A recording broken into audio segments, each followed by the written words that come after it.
Oh, you know what I love? Sports. I love sports. Sports. When It comes to Texas A&M. Where are you getting this information? let me tell you. Welcome to TexAgs. TexAgs Live. I feel like I should be listening to the theme song from the Jeffersons. You know, we're moving on up. We will develop men, we will graduate players, and we will win championships on the field. The best way for us to win is to do it together. He is a guy that has gotten better and better and better. He's just got that dog in him. It's been special. The 12th man this past week was unbelievable. And this is a real program. It's not fake. This is a real place. And if you want to be really good at football, this is a really good place to be. You know, if I'm betting on anybody, it's the Aggies.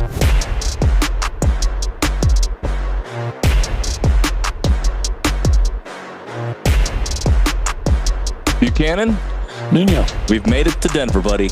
we've made it despite the snow and the plane delays and everything else. We still made it. Even Cajun food close to midnight. All right, maybe not close to midnight. My midnight, it was like 9 o'clock. But we made it here, ready for the NCAA Tournament. A&M will be meeting with the media later on this afternoon. We'll have coverage on TexAgs.com. We're going to break things down here on the program and get you close. But before we get like two going, Okay. can I take a moment for a personal reason? Absolutely. So I am not home today, obviously. I'm in Denver. Right. Today is Annalise's 14th birthday. So I told her to listen to the first few minutes of the show, which, you know, it's probably like pulling teeth for her. But happy birthday, daughter. Love you. And I'm very proud of everything you've done. All right. So that's all the time you get on Annalise. But I've talked about her before. Yeah, she's a great young lady. Great soccer player, great heart. And she's got my temper. So watch out, world. All right. Let's get into it. Our travels here. When I think about this A&M team, OB, everything that we talked about leading into the season, it's now time for it to be on display, right? And what I mean is you've got a core group of guys that have been here before. The core group has been at this exact moment before and had success at this exact moment a year ago. This team, though, I believe that they were built for this NCAA tournament run. I know that's contrary to what Buzz will say, but when you build a team, the 3-4 years of developing your group, and this is your moment to shine. This is what they were built for. I agree. And you have to ask yourself, if not now, when? Because you have all these senior players and graduates. You know, you have Wade Taylor, who you just put his jersey up in the rafters. Yep. When A&M loses, he's done here. You've got Anderson Garcia, who's been so good in so many ways, and Henry Coleman. Then you've brought in guys like Zurich Phelps, who I think is going to have a big day tomorrow, and Pharrell Payne. And you have other guys that have been around, Hayden Hefner, and just guys that have been in the program for so long. So I agree with you. I don't know if they were necessarily built for this year to have success this year. They could have had success before. Sure, yeah. But it's all coming to a crescendo. Yeah, the marination process. This is the time to put it in the grill, right? You've marinated your meat. I probably should use a different thing to talk about, but anyway, you know what I mean, right? Like this is the ingredients are there. Like we're doing the 1775 spot. You brought up Zurich Phelps. Has he reached Dexter Dennis level of transfer? Has he reached Anderson Garcia? Now, Anderson was here for a long time, right?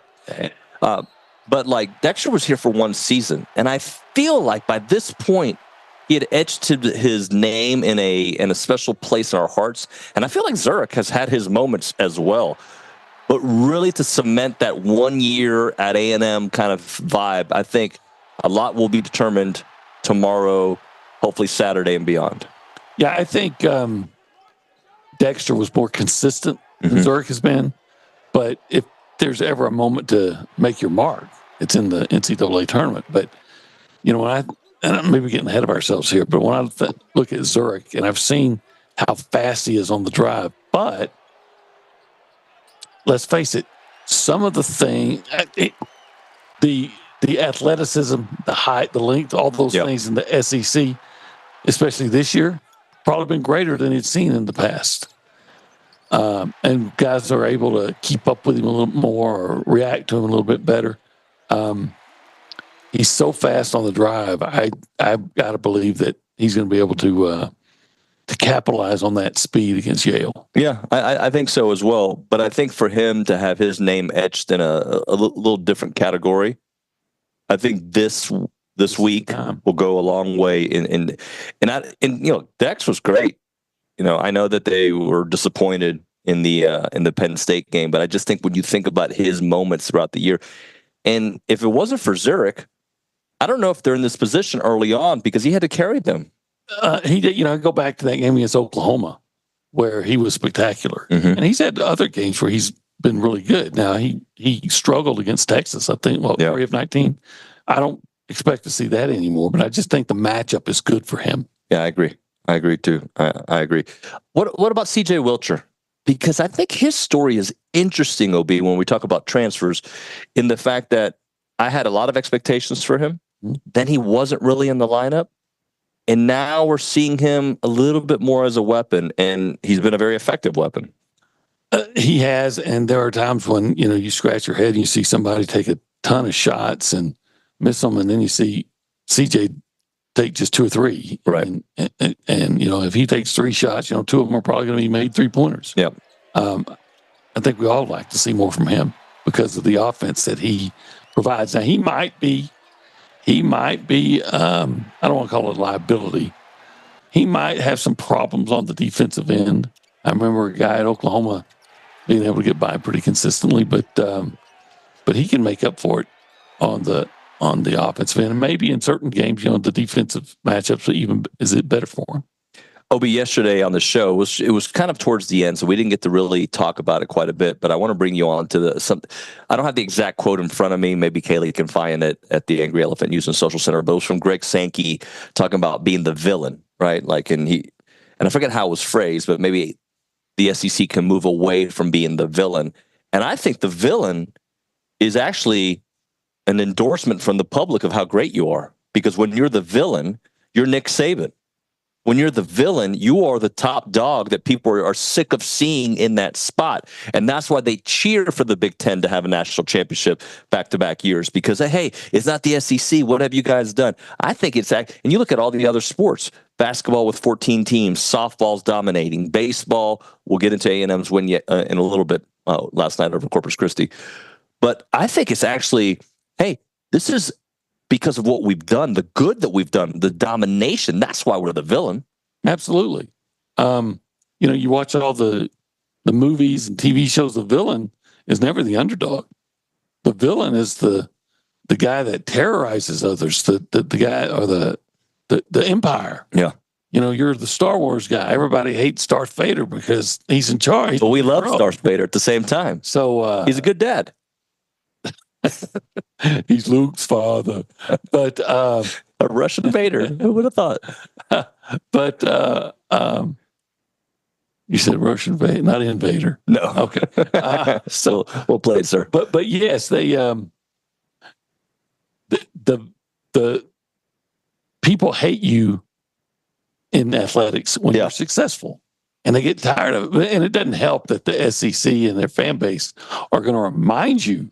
But every fan base does, though, right? Yeah, but at the SEC, it means more. It does mean more.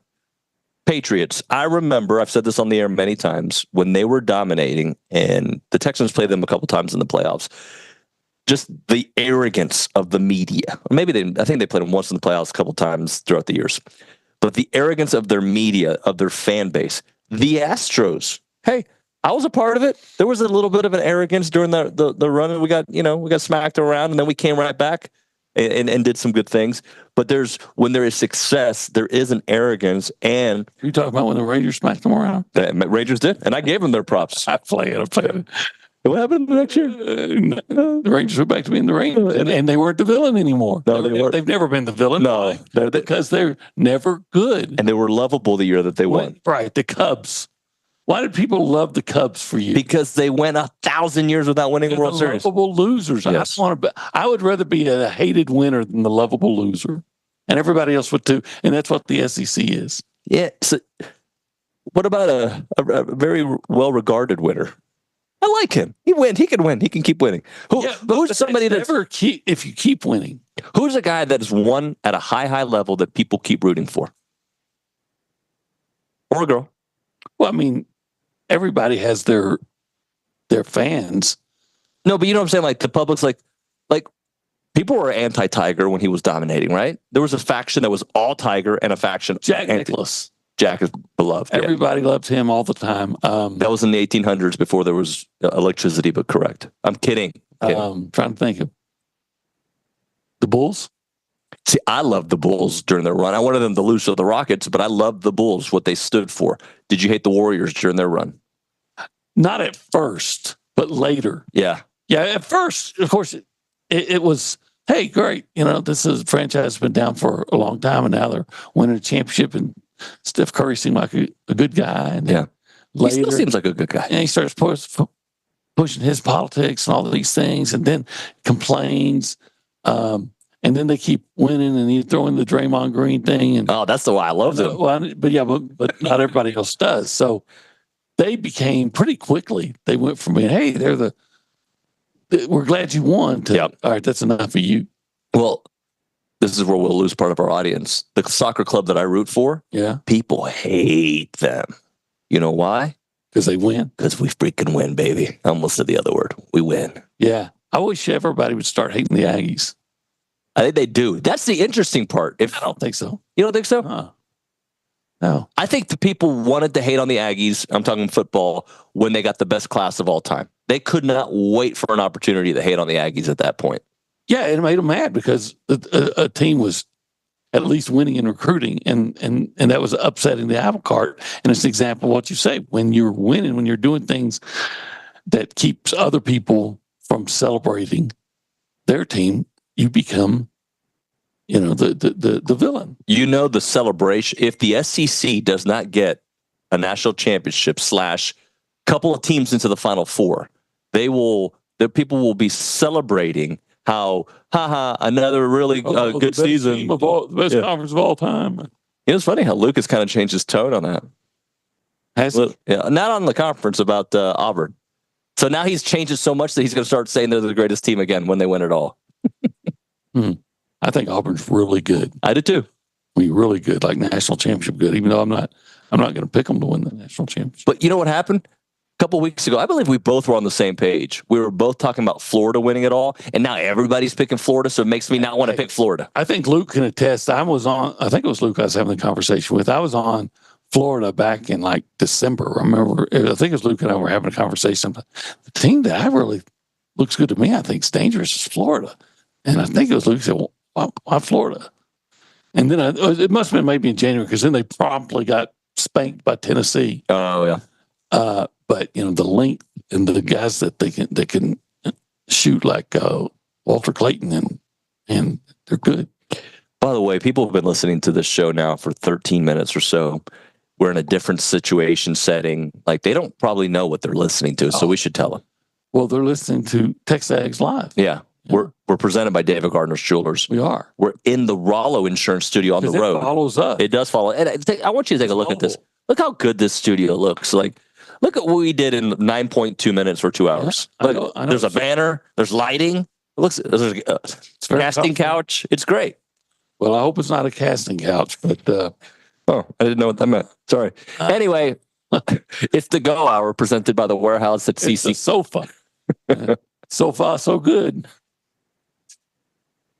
There's a studio audience and people are laughing. Go Hour presented by the Warehouse at CC Creations. Typically at this point, OB, we're sitting in like a painted section. We call that the Holistic Planning Cool Zone. We do. And they can help us with everything. Estate planning, taxes. Well, you already said investments, including investing in pro sports. Let's invest in pro sports by going to investinprosports.com. You can invest in other things, but you could also invest in pro sports. If I could invest in pro sports, I would. Buy low, sell high. By the way, I'd be a good time to invest in the Cowboys. They're expensive, even though. They're pretty low. If you want to be a part of the conversation this morning, I will try to look at the phone line. I know we had a couple callers yesterday that I ignored in the first segment, not on purpose. I didn't see it. 979-693-1150. Do you like being the villain, even though A&M is...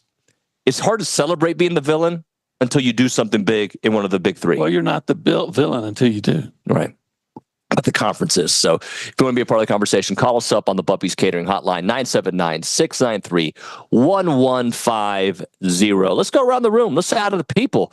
I hope Nick Savage is available to say hello. Nick, good morning, buddy. I am. Hello. Howdy, y'all.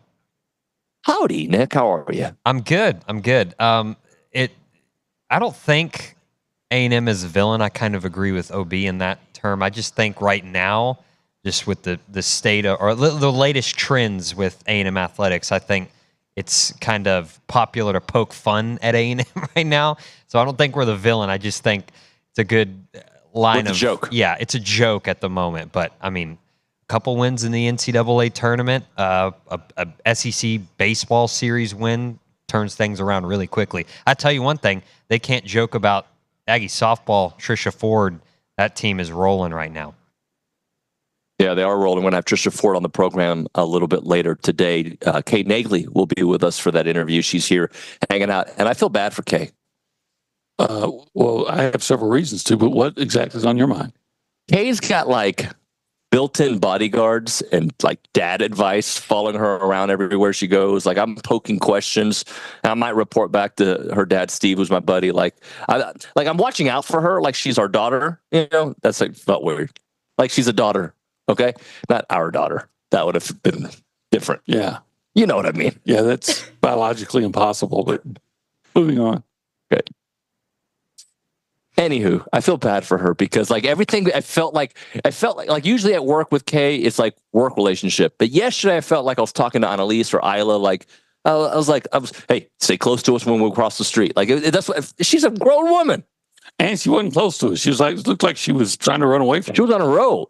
She was just crossing the street. Cars are coming. Because of us or if it's because it was so cold. It was pretty cold. We got here, it was snowing. Yeah.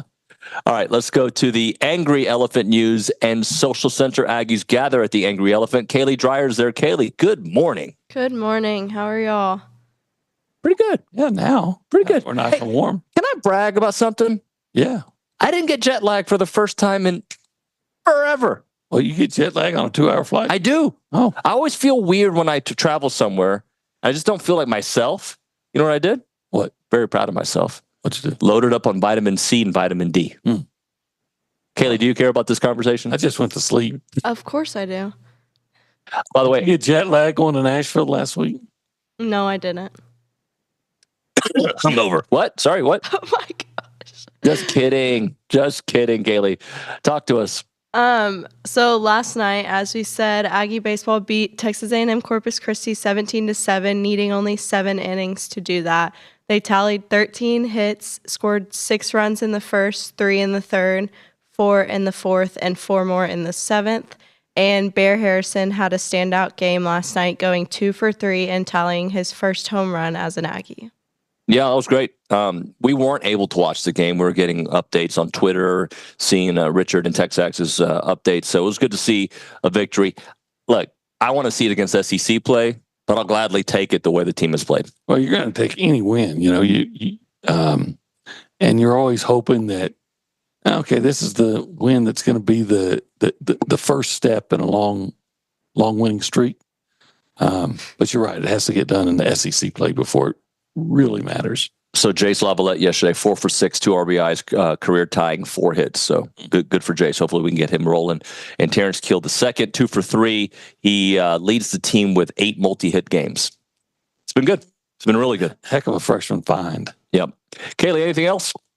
Yeah, so looking over to women's track and field, yesterday we talked about Jaya Covington winning the 60-meter hurdle national title, but Winnie B also placed 4th in the triple jump and was named first team All-America, as well as the 4x400 relay finished 5th and was also named first team All-America. Okay, very good stuff. And we usually have Coach Henry on the show today, but we're going to reschedule that because we're on the road and his schedule got changed up a little bit. I'm going to read this text before we hit a break, OB. mad at it in Houston. People poke fun at A&M because our fans can't handle being poked. I don't like to be poked, bro. Aggies are very proud, and they're quick to defend their program and their teams. They are. And because of that, there are those, especially in the media, that will write or say things to get a response. Yep. That is 100% the truth. You know? Yeah. But I do think other fan bases are the same way. I don't think it's an isolated event with A&M. It's not. It's not. It's just that Aggies are maybe more proud than most. And so when they react, they may react a little bit louder. Yep. All right, let's hit a break here. Look, I've eaten way too much in the 24 hours I've been hanging out with you. Okay. Really? Yeah. And I mean, yeah, I already had breakfast this morning. Did you? No. Yeah, I did. I scarfed this stuff down. Yeah. But that being said, even though I feel like I need to kind of lay off some food, if I were in College Station tomorrow at 11 a.m., I would have a feast at 1775. I mean, I know it was already on your mind this morning because you opened the show talking about meat.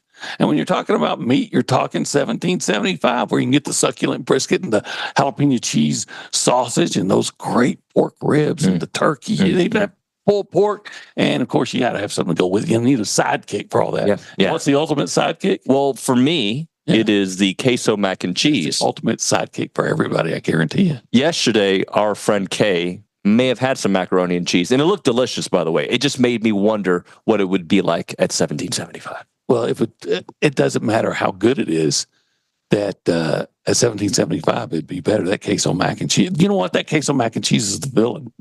Yeah, it's so good. It's the villain. It's so freaking good. We hate it, but we love it. We love to hate it. Yeah, open Thursday through Saturday. Love it, maybe. I don't know. Whatever it is, we love it. Yeah, we just love it. There's no hate. Open 11 a.m. until they're sold out. Online ordering turns off at 10 a.m. The other barbecue places hate it. Yeah, they do. Yeah. We can't catch up with them. They got 14 teams in the barbecue tournament. Yeah. I don't know. That didn't make sense. 979-492-6241. 1775txbbq.com.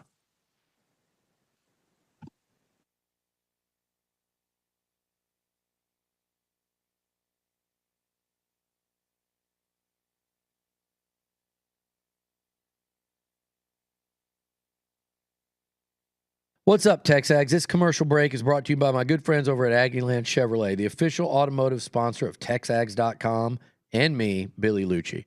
Greg Gunn is the proud owner of Aggieland Chevrolet and invites you to visit the dealership to experience true Aggie hospitality. From their friendly staff to the experienced service team, Aggieland Chevrolet is TexAgs approved. Check out the dealership off of Highway 6 in Bryan or go to AggielandChevrolet.com and tell them Billy Lucci sent you by.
Welcome back into TexAgs Live, presented by David Gardner's Jewelers, Rollo Insurance Studio, here on the road in Denver, Colorado, where it was snowing for a bit last night. And Go Hour, presented by the Warehouse at CC Creations. OB, a question came in at 979-693-1150. Kyle from Hutto. How far do you think Buzz and the team has to go in this tournament to say they had a successful season? There's multiple ways to look at that question, I think. Yeah, I think the second weekend makes it a special season. If you get to the Elite Eight, then you could win it all, because you'd probably have to get by Auburn again to get to the Elite Eight. But if you get to the second weekend, I think you can look at that and say, man, what an great season. I think their season's already been successful. I mean, they got a 4 seed. Right. Yeah. And they have had a successful regular season. If you want to have a successful, memorable, special season, I think it's the second weekend. I'm going to also say this, OB. Had you sprinkled those losses a little bit further apart towards the end of the season? Yeah. Same amount losses, same teams, just maybe place them in different parts of the year. I think we would be talking about, it's the SEC. You lose these games. I mean, sometimes you lose them.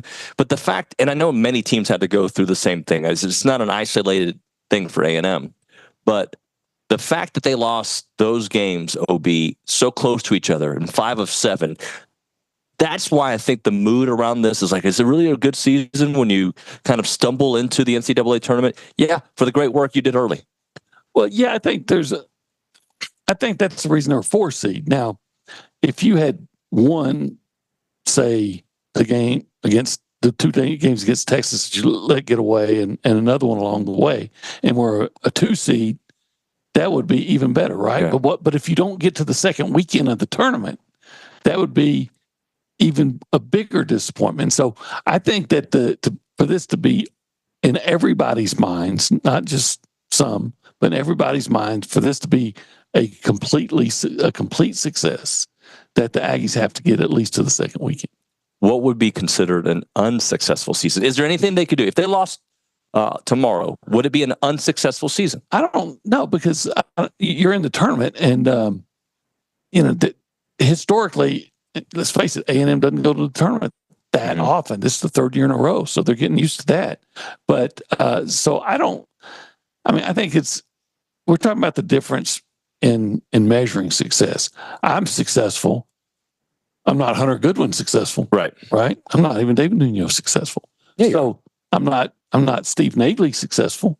But you're successful. But I'm successful. Look, when we're talking about individual people, I think success is what you value, what I value, what our family values. And what, by the way, for Buzz himself, if he thinks this was a successful season because he's got inside information about the program and where it was and where he's taken it to, and maybe some of the things that he had to navigate through, that's fine. But when it comes to sports talk and fan talk, we will look at this. To be universally looked at as successful, you got to get to the second weekend. Yeah. I think Buzz has been phenomenal for Texas A&M. But to be, and maybe 20 years from now we'll be talking differently, but to be Billy Gillispie loved, right? And that was a short run. It was very short. It goes back to what you said. Go somewhere that this program hasn't been very often and exceed that, and then it kind of changes the way we look at you. Oh, absolutely. If you exceed that, if you get to the second weekend and win and go to the Elite Eight, A&M has never been that far. And then you've taken us someplace you've never gone. Obviously, you want to win the national championship, but for A&M, it should be, hey, one step at a time and celebrate every step. But I think in order for it to be universally looked at as a success, a complete success, you have to get at least to the second weekend.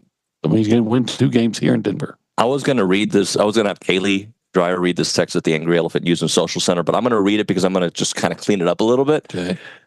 This is from Robert. I'm a very proud Aggie, but I'm tired of falling short or not living up to expectations. I feel like Ted in Something About Mary, and he goes on to talk about a scene that I won't mention here. All right, we've already gone that area earlier. It's a great movie, by the way. It is a great movie, and I understand what he's saying. But you know what? In the end, it all worked out for Ted. That's right. In the end, it finally happened. So it happened for Ted. And I feel like Chris Elliott too much in that. Oh yeah, in that movie. But by the way, did baseball fall short of expectations last year? Look, a lot has happened in 7-8 months. They exceeded expectations. Now, maybe there were some folks that expected a College World Series, making it to the championship game an inning away. They exceeded, I don't want to say realistic expectations, but when you make it to the College World Series final game in the final inning and have a chance, you have met or exceeded expectations.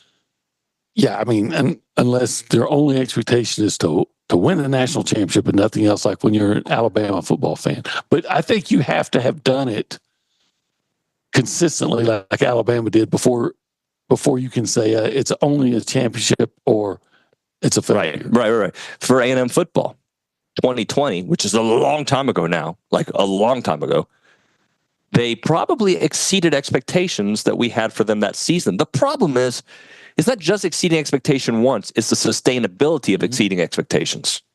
Right. And that's what that's what defines a great program.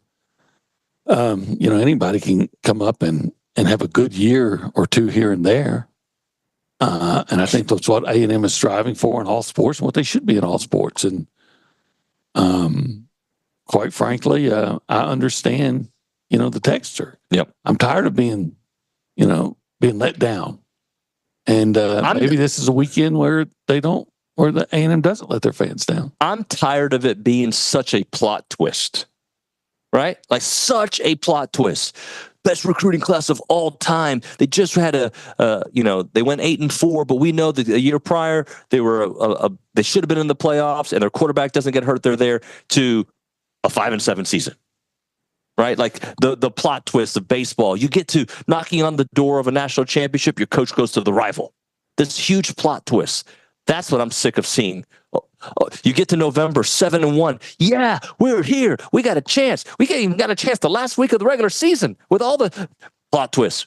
We can't get a 4th and 1. We lose. And then we lose to USC. Yeah, you just basically expounded on what the texter was saying that he's tired of. Mm-hmm. And maybe it's going to be Buzz Williams, this basketball team, that changes it all. Let's go, Buzz. Team Buzz. All right, we're going to talk about keeping water local. Oftentimes, we don't think about water until we need it, but the water is truly the lifeblood of everything we love about our homes, our neighborhoods, our schools, our parks, and our very quality of life that we enjoy. And with facing droughts, rising temperatures, something concerning is happening out of state. Interests in neighboring communities are working to take our most precious resource away from us, and that is water. That's why I'm asking you to consider supporting Keep Water Local, coalition of your neighbors, your local business leaders, and community voices united with one purpose: protecting our water and our future. If you're raising a kid in the area, or if you have a farm, or you just care about this community, just know that people are trying to take that away from you. The truth is, they're giving away our water, just giving away our future. Visit keepwaterlocal.org to get involved today. Together, we can ensure our water stays where it belongs, right here in the community, supporting our way of life for generations to come. It's Keep Water Local.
As a reminder, the final segment of the program is brought to you by Double Dave's. That is at 10:50. But right now, caller number 12 at 979-693-1150. We're going to hook you up with your choice of a dozen pepperoni rolls or a large one-topping pizza from Double Dave's. They've been around Aggie Land since 1984 with your favorite pizza and, of course, those world-famous pepperoni rolls, reliable in-house delivery, bringing piping hot goodness straight to your door.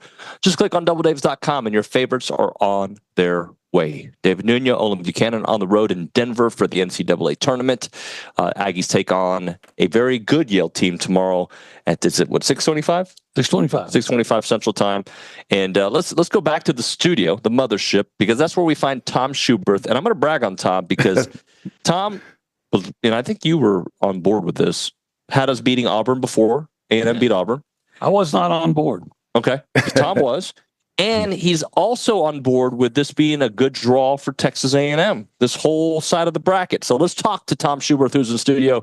Coach, how you doing, sir? Good morning, guys. Doing great. So why do you like these matchups for A&M? What about these teams entice you for A&M having potentially a nice run?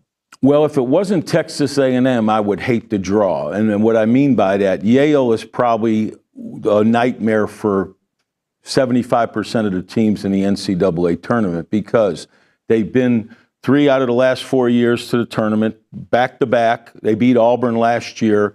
They've got a senior team, so they have that experienced teams that you hate to play. But what Yale does well, I think A&M can counter. We're much deeper, even though the three-point shooters give us problems.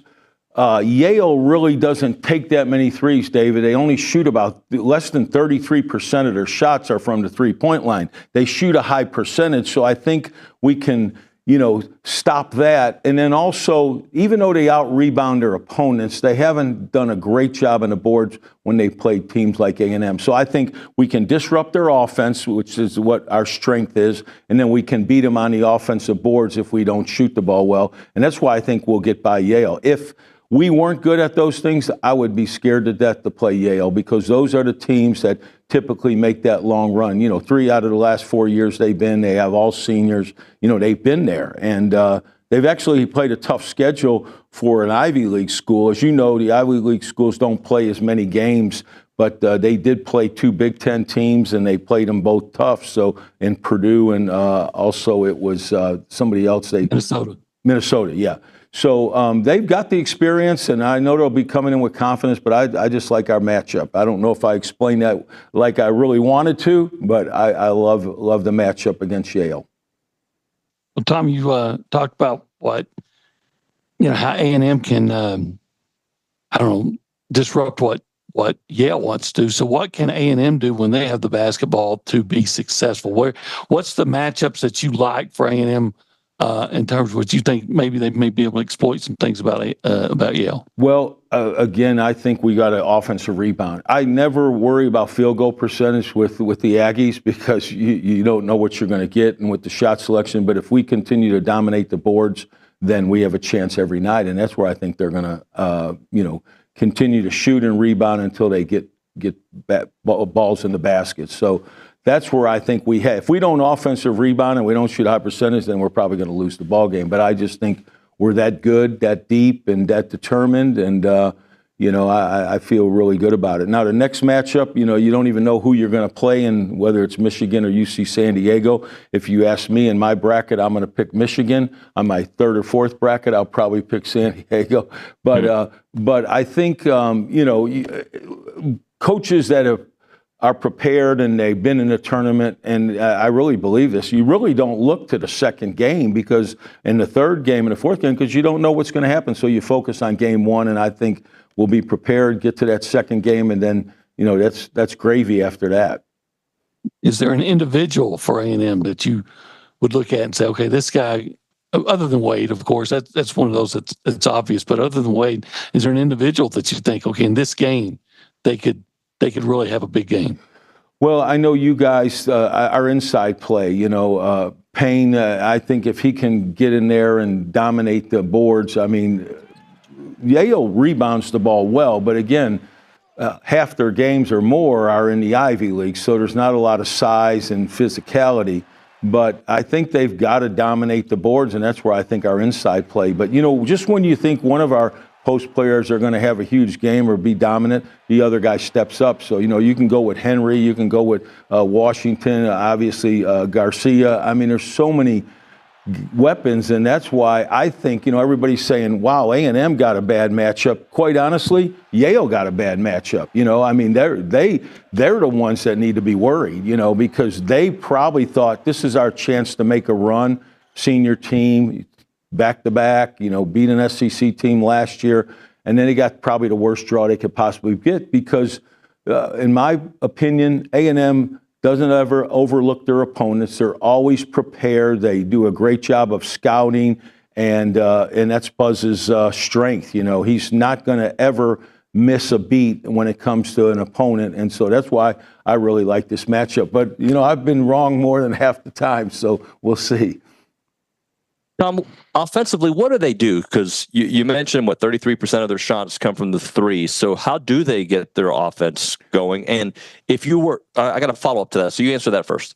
Well, I wish I had the exact stats, David. I know they move the basketball. They're not a quick shooting team. I mean, they push the ball in transition, but they have multiple passes and reverse the basketball and try to exploit you that way. And again, that's the formula that beats A&M, teams that distribute the ball. But I just think, obviously A&M knows that about Yale, so they're going to take that away, and I just think get into them and disrupt that offense. I don't think the quickness and the strength that Yale has faced in their conference schedule is going to even be close and compared to what A&M's going to bring tomorrow afternoon or tomorrow night. So I know it's just an opinion, but I do think that A&M will be able to defend that Yale offense. It's not like an Auburn offense or even a Florida offense. I mean, again, they've got some really skilled players doing it, but they play. Yale averages almost 80 points a game, but they don't play at an extremely fast pace. Tom, then the follow-up is, if you were to draw up a higher-seeded team, okay, to beat A&M, what would be their skill set? How would they play basketball?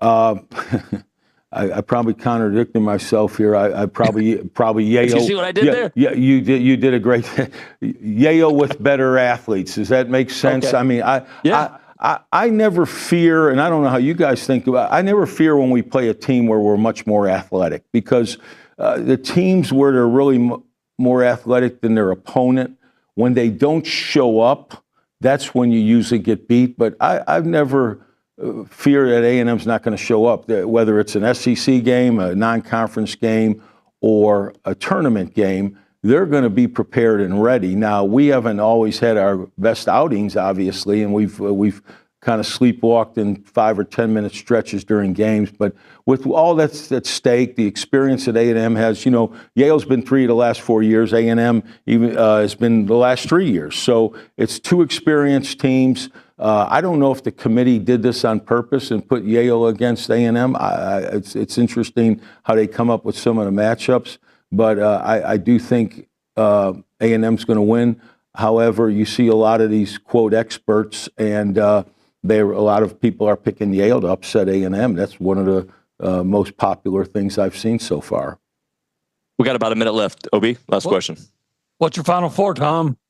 Oh, man, I haven't even filled out my bracket yet, Obi. But, if I had to pick a team, I always say if I put a gun in my head, I'm going Florida. I know that I've been a Florida fan all year long because of their size, their depth. They got guard play. Their bigs are incredible. Their bigs are skilled, and they just keep coming at you. And they do a lot what A&M does. They speed you up, and they offensive rebound. And then I think 2 SEC teams will make it. What 2? Florida being 1, and then I'm going to go with sleeper pick Duke to win it all. How's that?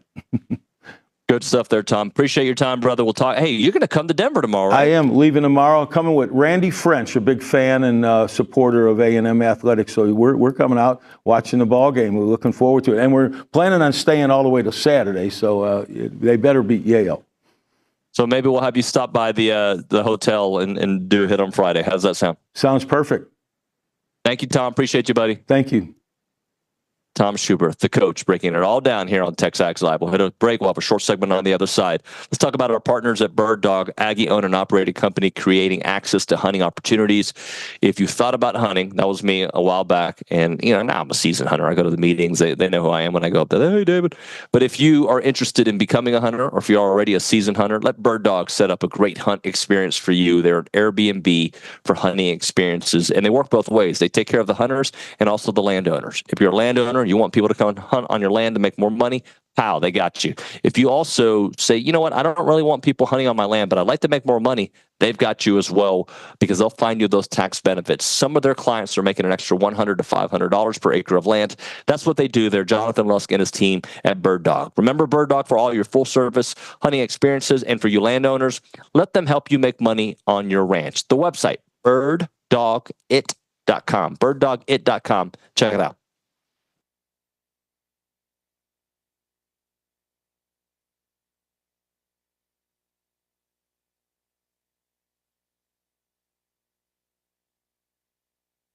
Let's talk a little Snaps clothing. David Nuño here, and I love wearing Snaps clothing everywhere. I've got the flannel on right now. You've seen me in the Tailgater collection with the A&M gear. It is fantastic. If you see me around town with my sons, Christian and Cruz, they've got a bunch of Snaps gear. When they have big games for Consol, they wear nice clothes, so they wear their Snap stuff. And I'm telling you, with baseball season here, let's all kind of go looking stylish and fit to the games there at Olson wearing the Snaps clothing.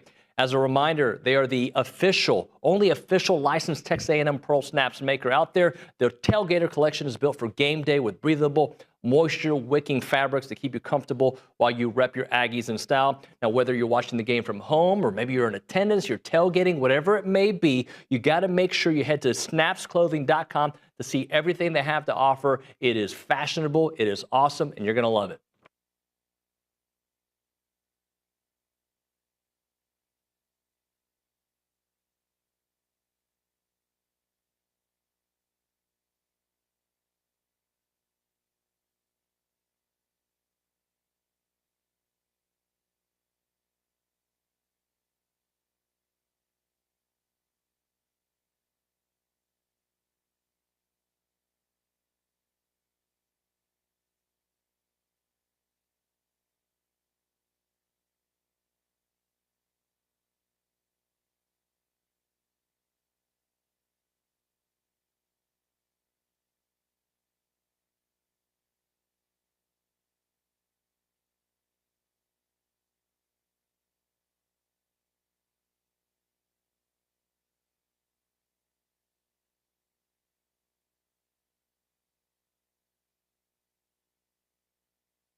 Final segment of the Go Hour presented by the Warehouse at CC Creations. Olin Buchanan, David Nuño, closing out the hour before the 9 o'clock, where we're going to have little John Harris, little Trisha Ford.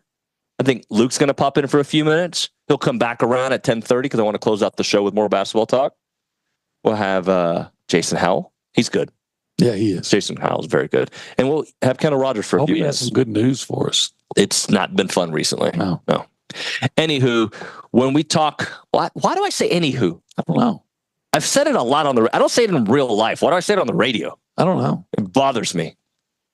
Opie, next time I do that, try to put me in a guillotine chokehold, please. Why don't we just get a guillotine? Because I want to practice. I just want to practice, Opie. All right. What do we want to hear from the players and Buzz today? Final chance to talk to them before the game. What do we need to know? What do we want to hear? Gosh, that they're all not overlooking Yale, which of course that's what they're going to say, and we won't know that until the game starts. That they're all healthy, that they're all confident. Because at this point, what's going to be different in terms of your personnel and maybe the way they play goes up and down. So hopefully they're confident and ready to go. Appreciate that. All right, Obi, good job. We'll talk to you here in a little bit. I'll see you after the show. Coming up next, John Harris, TexAgs Live.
Welcome back in. TexAgs Live, presented by David Gardner's Jewelers, Rollo Insurance Studio. Hour number 2 of the program here in Denver, Colorado, getting ready for the NCAA first-round tournament matchup between Texas A&M and Yale. 4-seed A&M, 13-seed Yale.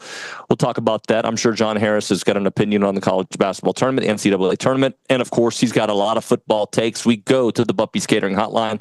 We're joined by the founder of FootballTakeover.com and the Houston Texans sideline reporter, John Harris. Johnny, good morning, buddy.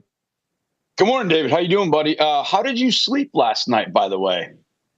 I'm glad you asked. I actually got an 86 on my Whoop as my score, which was, considering that you're asking that question, I was actually surprised by how high that's not a high score, but it was high considering I traveled 8 late and only got 6 hours of sleep. So I got an 86, John. What made you ask such a question? Well, we've gone to Denver. God, I can't tell you how many times, David. We've gone to Denver, and I can never sleep in Denver. Really? Never. I guess it's the altitude. It's funny. Andre Ware and I have had the same situation when we've gone to Denver. And what's interesting is we went there in 2014 and we practiced with the Broncos, and we were actually out of the city.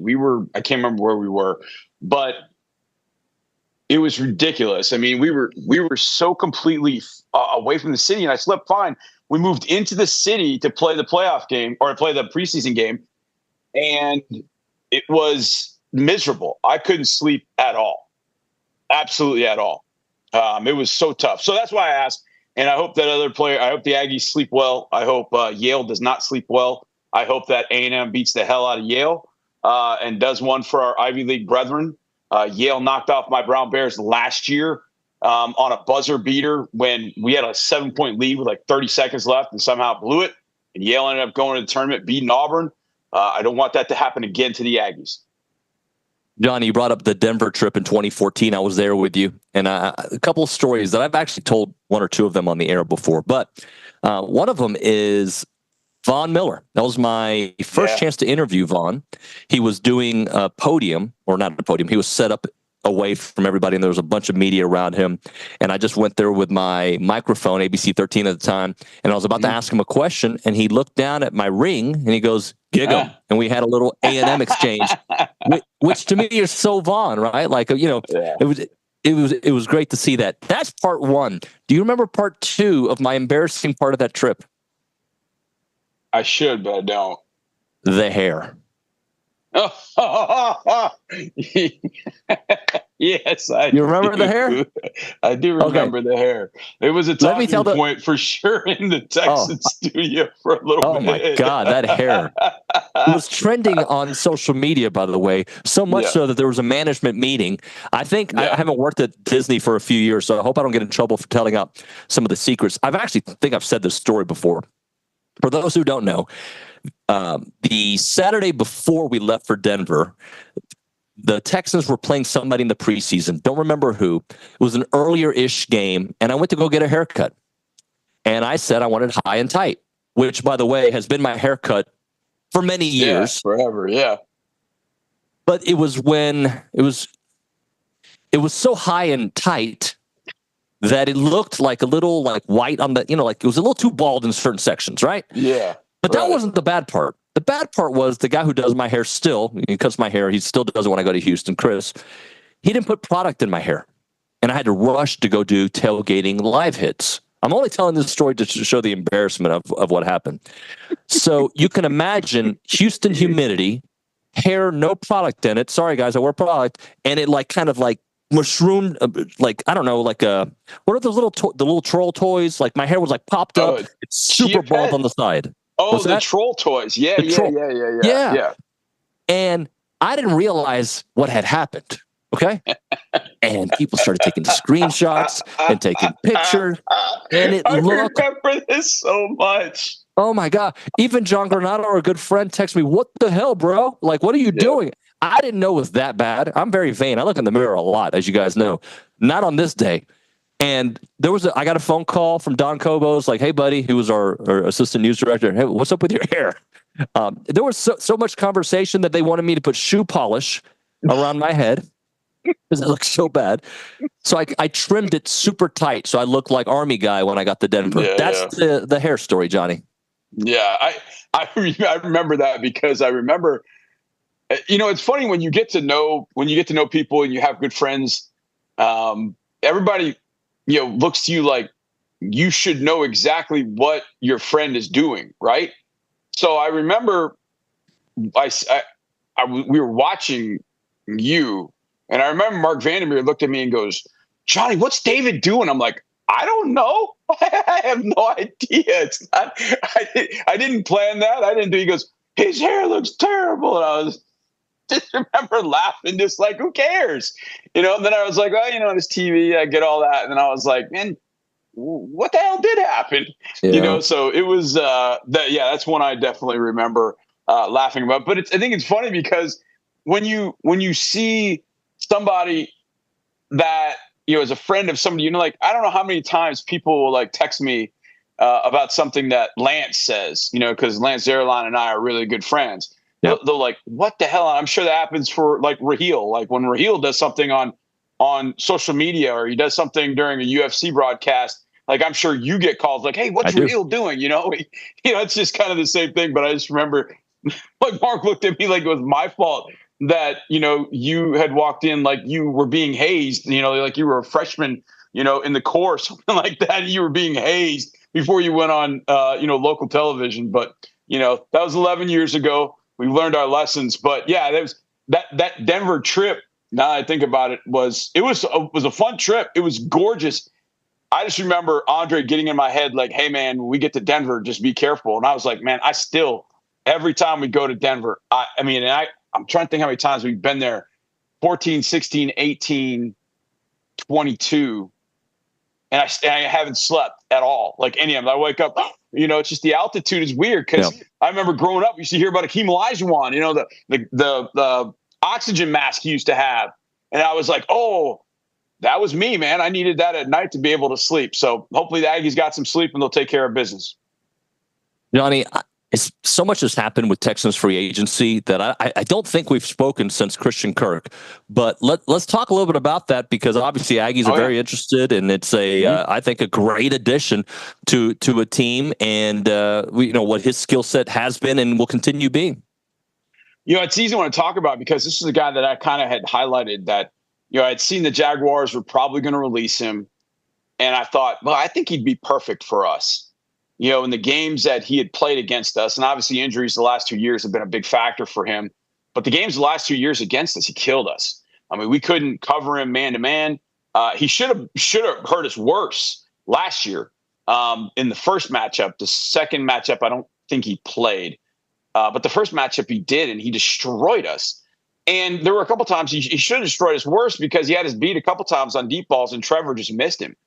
And I just remember thinking, well, if that's CJ throwing the ball, man, he would crush. And so going into free agency, I knew that the Devontae Adams, Cooper Kupp, like those guys are probably going to be a little bit out of our price range. But I felt like, if they release Kirk, I think that number is going to be one that we can deal with. And I think he would fit. Like, I feel like he's extremely perfect value-wise for the Texans. And what he does to complement Nico Collins, I think, and I thought was going to be right. So I said on radio, like, that's the guy I would highlight. And then instead of just letting him go to the market where his number could probably increase, Nick just jumped in front. He did it with Joe Mixon last year. And my guess is that there is a contract extension coming, but we'll see.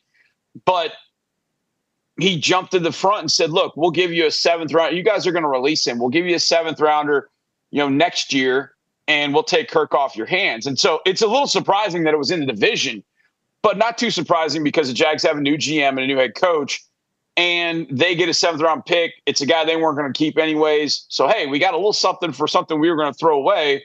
All right, let's roll. It's, it's kind of like the Kenyon Green trade for us. Like, I don't think Kenyon was going to be a starter, and he was going to be a struggle to even make the team. And we got a bona fide stud safety back in return. Like, that was huge. And so I think with Kirk, getting him for a 2026 7th, let's go. And it really was just a matter of money. And I think he's going to step right in and give CJ Stroud what he lost once Diggs got hurt last year. We really had no intermediate quick game to just, hitch it up, snag route, let's do a little whip return. Let's just get the ball out of CJ's hand. And that's what Steph can do. I think Christian does that and more. So I think it's a perfect compliment for Nico Collins. I think there are some guys in the draft that were very, very interesting. And I don't think the signing or the trade for Christian precludes them from going out and getting a Jalen Noel from Iowa State, who I love, or a Xavier Restrepo. It just gives the Texans an opportunity to have some depth at a position where they really just didn't have any of it last year, kind of in the slot. So I love this. I was a huge proponent of bringing in Christian Kirk over a lot of guys. Now, would I like to have had Devontae Adams? Yeah, but I'm not paying $23 million a year. I don't want to pay that. I feel like I can get more value out of Christian Kirk at his dollar amount than I can with Devontae Adams or Cooper Kupp or whatever. I don't like any of the three, but I just feel like Christian really fits what we do and what we're going to do going forward. So I know obviously I know I'm on TexAgs. I've been here for a long time, but I loved Christian Kirk coming out. That. I love the fact that he's here finally. And hopefully we can give him the type of season he deserves. He's been really consistent when he's been on the field, and that's the key. He's got to be healthy. And I know sometimes there's some things against, like a collarbone and whatever else he's dealing with, like that's an issue. But, we just got to hope the core muscle, situation, he's beyond that. But I saw him in here the other day, and he's just perfect for us. I mean, he's thick. He's a stout guy. He can handle the jams and the press coverage and all that goes with playing inside in the NFL. I just think he's the right fit at the right time for this team. Talking to John Harris here on TexAgs Live. Johnny, I mean this with respect, but when we ask about the Texans' past season, and I'm going to jump to the Commanders in a moment, but do we think it was a step in the right direction? Do we think it was a step back? Do we think it was on par with what maybe the expectations heading into the season? How would you kind of define the Texans' season last year, considering what they did in CJ's rookie year? I think that it was an absolutely necessary season to have. And what I mean by that is I think there were some guys on the team that faced some adversity, CJ being one of them, that they had not faced before. I think also they were exposed for we were exposed for having a below average offensive line. Guys that this team had relied upon had sort of failed them. I think there was some offensive coaching, especially, from Bobby on down that, wasn't as good as they wanted it to be. I think it was an eye-opening season for a lot of people to say, okay, look, yeah, we got back to 10 wins. If CJ makes one throw against Detroit, we probably beat Detroit. If we can make one interception off a tip pass against the Packers, we dropped it. We beat the Packers. That's a 12-win team. Now, if you're looking at a 12-win team versus a 10-win team the year before, you're like, oh, that's progress. But I'm kind of glad in a sense, looking back, that we struggled at times because this offensive line had to be fixed. But at the same time, you flip it over to the defensive side of the ball and you realize that's a gang of thieves that's being built. A badass group of gang of thieves, man. And they love the way they play. They love that they can intimidate teams, especially in this building. They love that they can go out on the field and just dominate a game. They love that they can go take the ball away from you at any time. And now you add in C.J. Gardner-Johnson, who is all dog. I mean, he's got bite and bark, but he fits in perfect. So I think it was the right season to have, people, it was a long season. We kind of got everything out of the way. We had the Hall of Fame game, so we had to start training camp early. Then we had 13 games in a row, which was really difficult. And then we got hit with 3 games in 11 days, and 2 of them being the Chiefs and the Ravens. Like, dang, now I know we got to play those teams, but to play them back to back and to play them within 4 days of one another, especially when we kind of banged up at that part of the year. But I think the biggest thing was we had to go through a year in which we got exposed. Okay, where are the holes? Oh, okay. That was a tiny little pothole in 2023. Now it's a damn sinkhole. We got to fix that. So to fix a sinkhole, I don't know how you do that. A lot of engineers listen, they may know. I don't know how you fix a sinkhole, but in some cases, there's even more damage you got to do to get all the way and get everything out of there, all the reno needed Now you got to build it back up. And that's really where we are, especially with the offensive line. How do you build that back up? But I think it was eye-opening for this, young team. It's still a young team. I mean, after Laramie Tunsil's traded and John Weeks moved on to the San Francisco 49ers, our most tenured player is Kaimi Fairbairn. The next most tenured player after that is Titus Howard. The next one after that is Nico Collins. Like, it feels like Nico just got here. Yeah. And he's like one of the most tenured players on this team. So, it's a young team still kind of finding its way. And I think that was an important, I think when this team ends up winning a championship, which I hope it will, I think they'll look back at 2024 and go, man, that year was super important because they still won big games. There's still a point at which they were learning to win big games. They won, 10 games on a first place schedule. They beat the Bills in a huge game, but they left a lot to be desired. And I think they also lost their offensive identity. And this year and beyond is getting it back. And that's going to be really important with what they do in the draft, who they bring in the offensive line. They've got to set the tone in that room going forward. And I think that's one of the things that D'Amico will look back at 2024 and everybody really and say that's what was the value really of 2024. They had to find who's swarm and who's not. I think they found out, okay, this group is not, and we got to change that. And they're in the process of fixing that. So I think it was a very valuable season, but I won't sit here and tell you, oh, it was the best season ever, man. It was a frustrating year on so many different levels. But here's the other thing. I'll say this about expectations. And I know this happens with all programs, A&M, NFL, whatever. Expectations are essentially the result of what we, the media, what we and fans talk about. It isn't, in a lot of cases, the reality. I think teams look at it and go, okay, well, they'll be, A&M, has become a program that I think, the Mississippi States and, even LSU, they shoot at A&M like, okay, well, we got to take care of A&M. That, it's a program that's risen to that particular level. But the expectations really are, mom and dad saying to quarterback, hey, you should be throwing for 3,500 yards, 35 touchdowns, live up to our expectations, and fans saying the same thing, getting frustrated when teams don't get to that level. I think there was a lot of expectations placed on a team that really wasn't totally 100% ready for it here in Houston. Hopefully that is going to be a little different. We are not the belle of the ball this offseason. We're 14th in the NFL.com power rankings. That's okay. The way this thing is being built in the image of D'Amico Ryans and Nick Caserio. And I think it's going to be a team that you will not F with going forward. You do not want to play this team, but we got to make sure that the one area that we fix the most is what I think A&M did last year. They got the offensive line right. The offensive line going forward, I think, is going to be a mother, at A&M. And that is going to set the tone for that offense going forward. And they've got to find that on the defensive side after all these graduations and guys going to the NFL. But I think they found their identity in a year in which they played well, but they can play better going forward. And I think A&M will take that step. I think Texas will take that step too.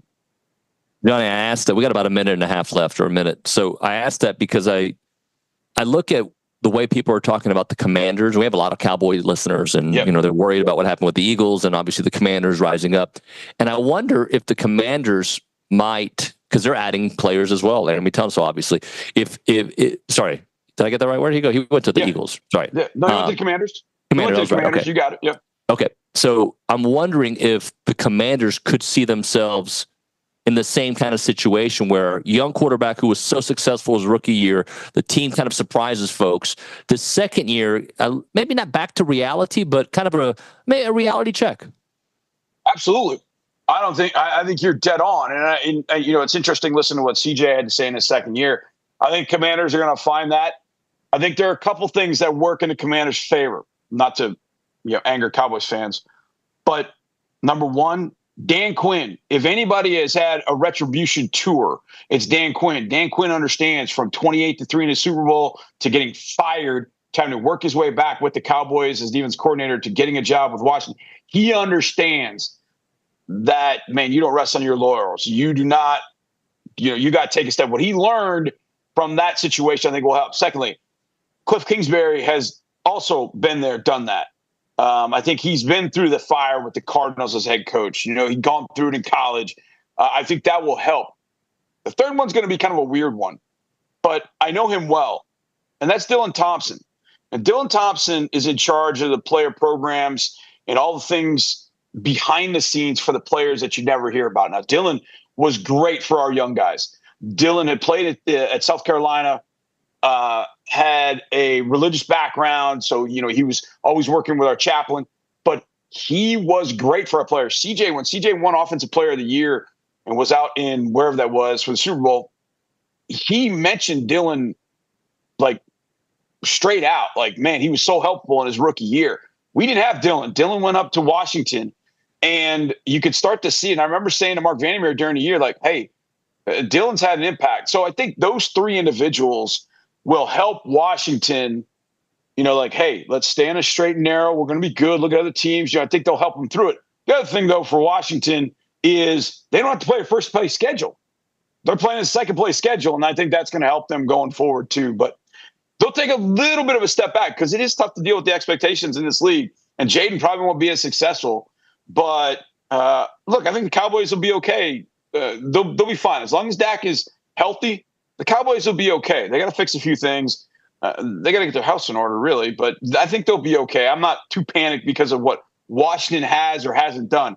There still are, like you said, expectations to do it. But I think they've got a lot of the right pieces to deal with it because of what they've dealt with in their past. Johnny, great work, brother. Talk to you soon. All right, man. Gig them. Go beat Yale, please. Thank you. You're welcome. We'll do it. I'll help them. I'll do my part. All right, we'll hit a break here. We'll come back. Luke and I are going to just chit-chat a little bit about some basketball before we bring on Trisha Ford. Priorities matter. God, family, and country obviously matter. It's not just what Rollo Insurance does. It's who they are. It's what they've been a part of. It's what makes them so special. Free yourself from fatigue of corporate gamesmanship. Restore your confidence in the value of relationship-centered consultation. Relationship-centered consultation, which means your agent is your guy, your lady, who will make sure that they take care of you. That's what they do at Rollo Insurance. It's a personal relationship that you'll have their personal cell phone number. And again, in trying times, when you're trying to evolve, when you're trying to figure out what the best situation is for you, for your insurance needs, Rollo Insurance will take care of you. The website, rolloinsurance.com/TexAgs. Again, rolloinsurance.com/TexAgs. Call them up. 888-44-ROLLO. That's 888-44-ROLLO.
heard you last time. He's like, what the heck is going on?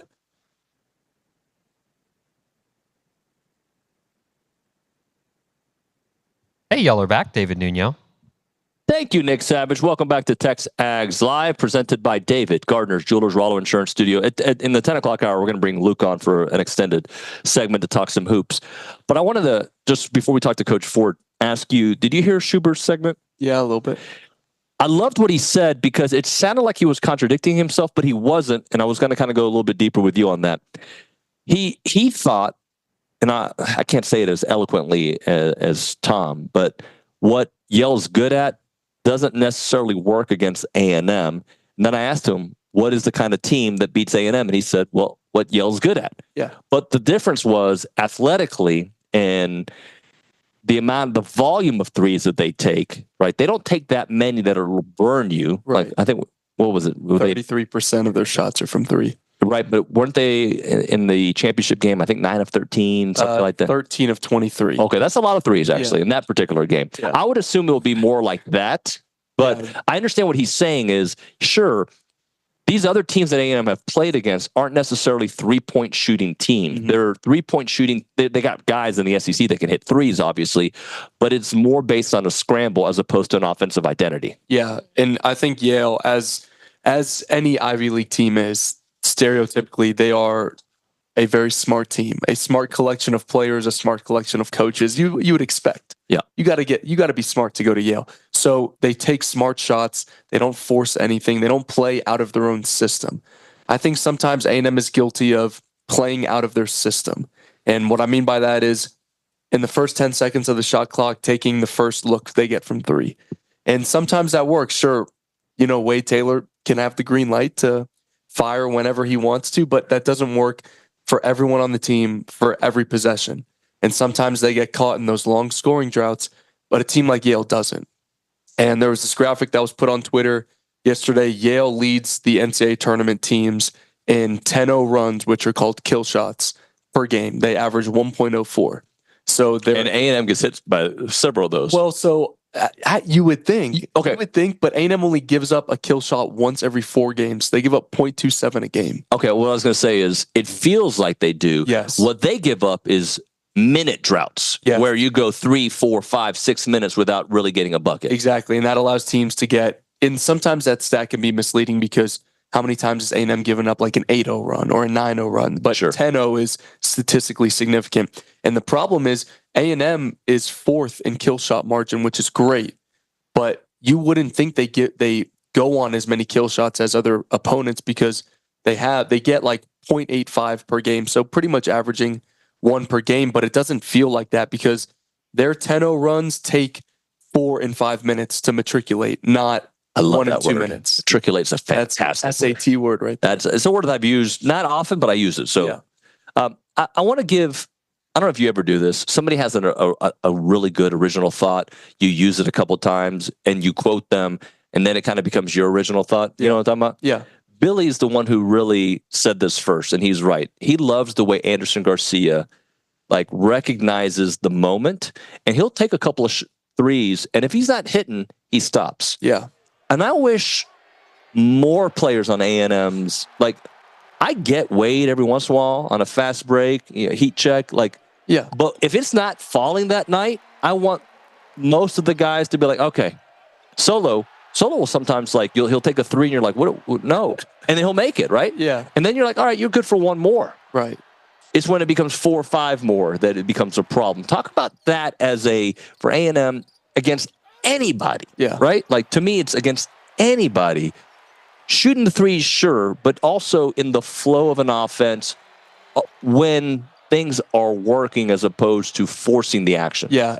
Andy is just so unselfish, and he's such a disciplined player within A&M's system. And I know the highlights right now have him knocking down all those threes against Tennessee. He went 4 for 4 against Texas. But you're absolutely right. When he doesn't make his first three, which, let's be honest here, anytime he's shooting a three, he usually makes his first shot. Yeah. And then that gives him an opportunity to take a second one. But if that first one doesn't fall, he's going to adjust his game and start working inside and start being more of a pass-first option. And that's what A&M needs. And when you talk about Yale and being disciplined, think about them having 7 Anderson Garcias out there who understand their role, and they're not going to do anything outside of their role. And Andy has played that role perfectly over the last 2 years, and you're really seeing that blossom. That shot against Houston, he was taking threes towards the end of that year, but that just totally unlocked his confidence, and now he is a legitimate 3-point threat on this team. Well, we got to hit a break here, but I want something I want to say about Andy and like the thinking behind it. So sometimes my boys and my daughters, they'll play in a soccer game and maybe their nerves aren't where they need to be, right? They're taking on a bigger team, a faster team. And my advice to them has always been, go get a foul. Like knock somebody on their butt. Yeah. Right? Like to me, get a steal. And that's what I think Andy is so good about, is that he makes plays to get his confidence going. Sometimes it's a screen. Sometimes it's that beautiful pass. But he does little things to get him going as opposed to having to get a shot to feel like he's going. Yeah, and that's exactly what you want. Someone who doesn't need offense to get going. All right, we'll hit a break there. We'll see you back at 10:35. All right, right now we're talking about Heritage Films. My longtime friend Chance McClain, he works with John Harris. Typically, I do this spot right after I talk to Johnny, but we all work together. Chance is just a dear, dear friend. I don't like doing business with friends because I feel like it can only go south, right? There's nothing good that comes of it. Except with Chance, the reason I like that we do business with Chance is not only have I, bought his services with Heritage Films, but also I can vouch for the greatness that it is. And I know a bunch of you listeners have taken advantage of a Heritage film, a documentary film about your family business, your family ranch, your family get-togethers, whatever it may be. Chance will get that in a 2-hour documentary form that you'll be able to cherish for generation after generation. You don't have to play the game of telephone. You'll have this awesome DVD/USB video that you can go to for forever, right? And then the next generation will get to watch it. It is fantastic for birthdays, Father's Day, anniversaries, just capturing that moment in a 2-hour documentary, Netflix-style documentary. The Chance McClain, it's yourheritagefilm.com, yourheritagefilm.com. Make sure you check out the website. Reach out to Chance. He'll take great care of you. It's Heritage Films.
We're back. TexAgs Live, presented by David Gardner's Jewelers, Rollo Insurance Studio. It is hour number 2 of the program. Kay Nagley joining us.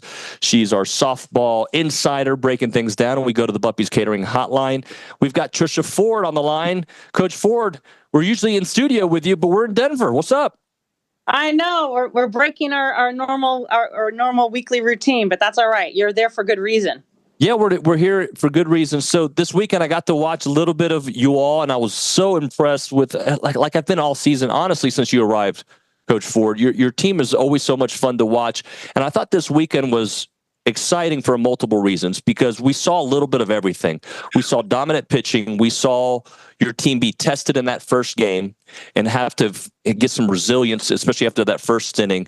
And you had a dominant performance as well. You mix all the ingredients. I bet you came away very happy after the weekend. Yes, I was. I felt like the first game we had some bumps there, but we overcame them. And I thought Lefty just was fantastic this weekend. She was lights out, kept us in both the games. I felt like Sunday she was even better than she was on Friday. And it was good to get Sydney Peters back on the hump. So it was overall a great weekend. When it comes to SEC baseball and SEC softball, there's an adage, don't get swept on the road. How nice is it to go on the road and sweep, especially coming off a heart-wrenching series loss to Florida? Yeah, I mean, wins in this league is they're at the premium. And I talked to the team about that after Saturday's win of don't take tomorrow lightly because it's going to be hard. Sunday's a gut, day. But the other thing is wins are such, like I just said, a premium in our conference, and you have to take them whenever you can get them. Talking to Trisha Ford here on TexAgs Live. Let's talk a little bit about what's ahead. All right, so you've been playing, and you play in this conference that every week it's like a gauntlet, right? But not getting too high, too low based on what happens from each series to the next series. Yeah, I mean, that's the key. I think, of all of our teams, they're all ranked, in the top, let's say 30 in our sport. And so for us, this is just a great way to prepare for postseason. Every weekend is a regional, super regional type of matchup, could be World Series matchups. And so you're just getting so many of those great reps of facing good arms, good defense, good bats, how to adjust, how do you adjust pitch by pitch, at bat, and then day 1, day 2, day 3. So these are just really good reps that most people in our sport don't have a conference like this. So we just get a lot of reps that are going to help prepare us for the postseason. I want to talk about one of your star players, Amari Harper, this weekend. Absolutely ridiculous. Hit 712. That is not a typo. That is correct. Went 5 for 7. I know she's been battling injuries. Just how do you see her fitting into the lineup? And she's obviously hot when she gets to the plate. Yeah, and who would have thought 2 home runs, right? Yeah. Amari is not that kid, but she's been somebody that's been very steady in our lineup, continues to work. She is the epitome of a team player, plays second base, first base, outfield for us. But I think, we're trying to figure out to get all these pieces together, trying to get Mac, Barbara, that in the lineup regularly, Maya Perez and Amari. Frankie has been just lights out as well. And so we're just trying to move these pieces together. And I know it sounds weird because we've already started conference play, but we're going to start to, see those pieces move around a little bit. It might be a matchup situation, but just really happy for her. She's continued to work. She obviously was a starter for us at the beginning of the year and then broke her finger and, had to take some time to rest and get that healed up enough for her to be able to play. So just really excited to be able to add her back into our toolbox. Talking to Trisha Ford here on TexAgs Live. Let's talk defense. As a coach, when you see web gems and you see not only inning-saving opportunities, but maybe momentum-saving opportunities. You had several of those this past weekend. Just talk a little bit about how that can help out not only the pitcher, but just the mindset offensively. Yeah, I mean, it's a game of momentum, right? And so if you don't have momentum, defense can bring you momentum, right? Strikeouts bring you momentum, big defensive plays. We had a big play at the plate. We had a couple of double play balls, just things that, when things get a little sticky out there, things that really flip the momentum back onto our side. So I felt like this weekend we made some big pitches in some areas, but really what really led to our momentum staying on our side was our defensive play. So Coco was electric. Our outfield continues to do great things. So, I think you have to find ways to win in this league. And sometimes it's pitching, sometimes it's defense, and sometimes it's offensively. And usually you have to have two of those things really clicking in order for you to win in this league. So for me, that defensive piece is huge for us. One person I know loves defense probably as much as you, Emily Kennedy. She had a ridiculous weekend as well. 15 innings of work, striking out 14, and then keeping the opposing hitter's batting average to 137. Just how nice was it to just kind of see her return to the usual lefty that you know? Yeah, I think she's starting to find her rhythm. We were kind of talking as a staff as she started off this year really, really well and then hit a little bump. And really, it was just her getting her head right, and I feel like she's starting to find her rhythm again. She's, down a little bit of innings from last year, which is on purpose. So I feel like she's starting to hit her stride a little bit later in the season, which in theory, right, that's what we want. We want her to be really, really in a good spot for postseason play. So I feel like she's starting to hit her stride. I feel like in the circle, we didn't have to use a lot of arms, this past weekend, which is why we're going to throw live to our hitters this week, because I think this weekend we're going to have our hands full and excited to get back in front of the 12th man. Talking to Coach Ford here on TexAgs Live. Coach Ford, I know it's probably difficult or uncomfortable maybe to talk about milestones mid-season when you're focused on what's ahead. But last week we talked about your 100 wins at A&M, and this week your 500th career win. So just for a moment, just kind of look back and just what that means, and obviously with a thought about what's ahead. It means I have good players and good assistants, to be honest with you. I feel very blessed to be able to do this as a profession. I enjoy it. And I hope that I spend, just a lot more years here in Aggie land and bring a lot more wins here. So it's really never about me. I just have to recruit well and surround ourselves with good coaches.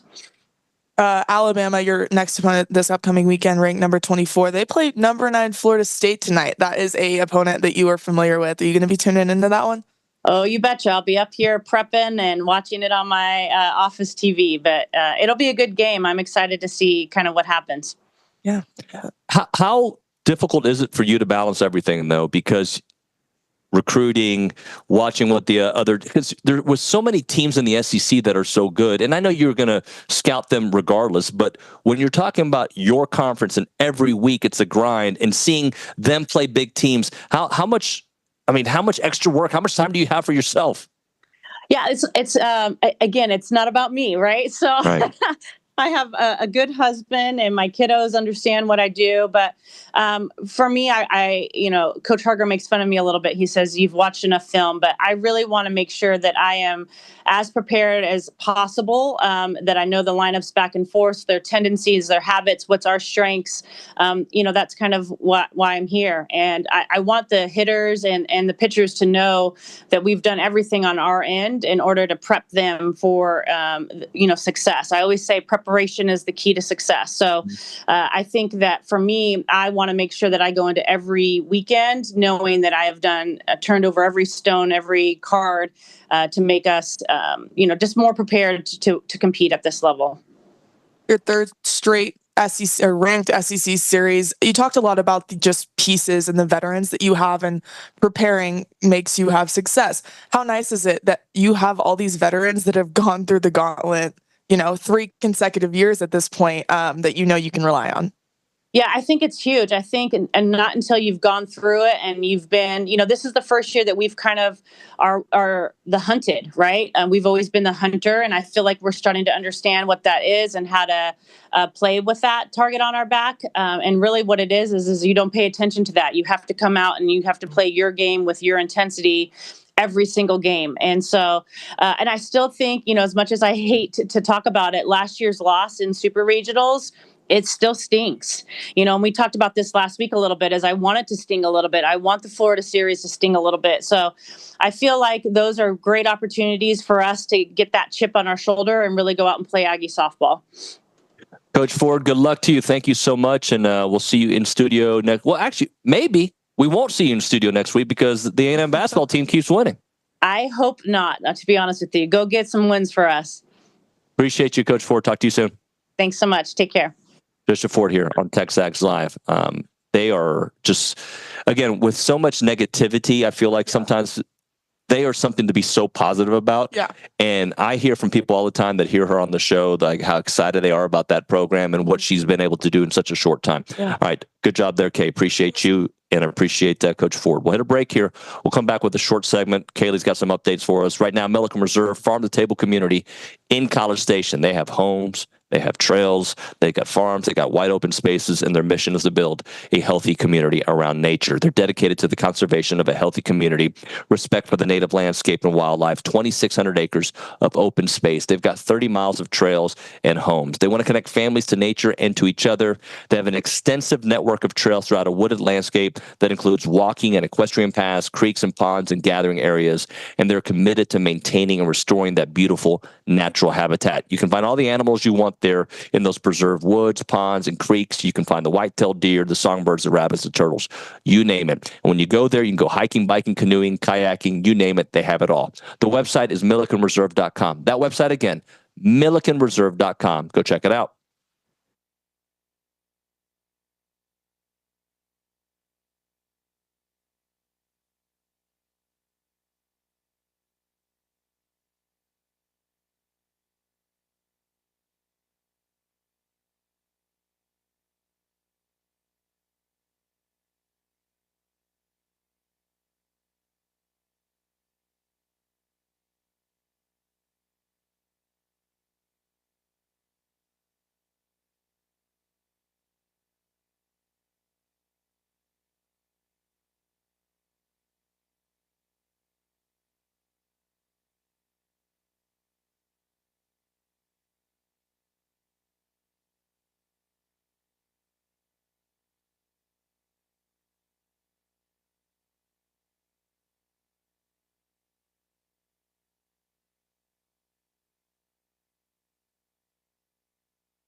And we're back on TexAgs Live. We're presented by David Gardner's Jewelers. We're in the Rollo Insurance Studio in Denver, Colorado.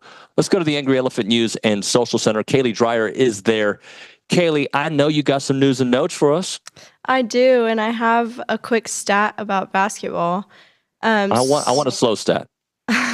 Okay, a slow stat. Number 4 seeds have won 78.8% of meetings against number 13 seeds. So darn near 80% of the times a 4 seed wins. 100% of the time. You don't have to respond. It's fine.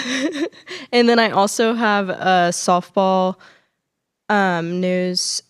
Texas A&M softball swept their conference. The last time they swept a conference-ranked opponent on the road was in March of 2017 at number 22 Ole Miss until this past weekend at Auburn. So it's been a few years.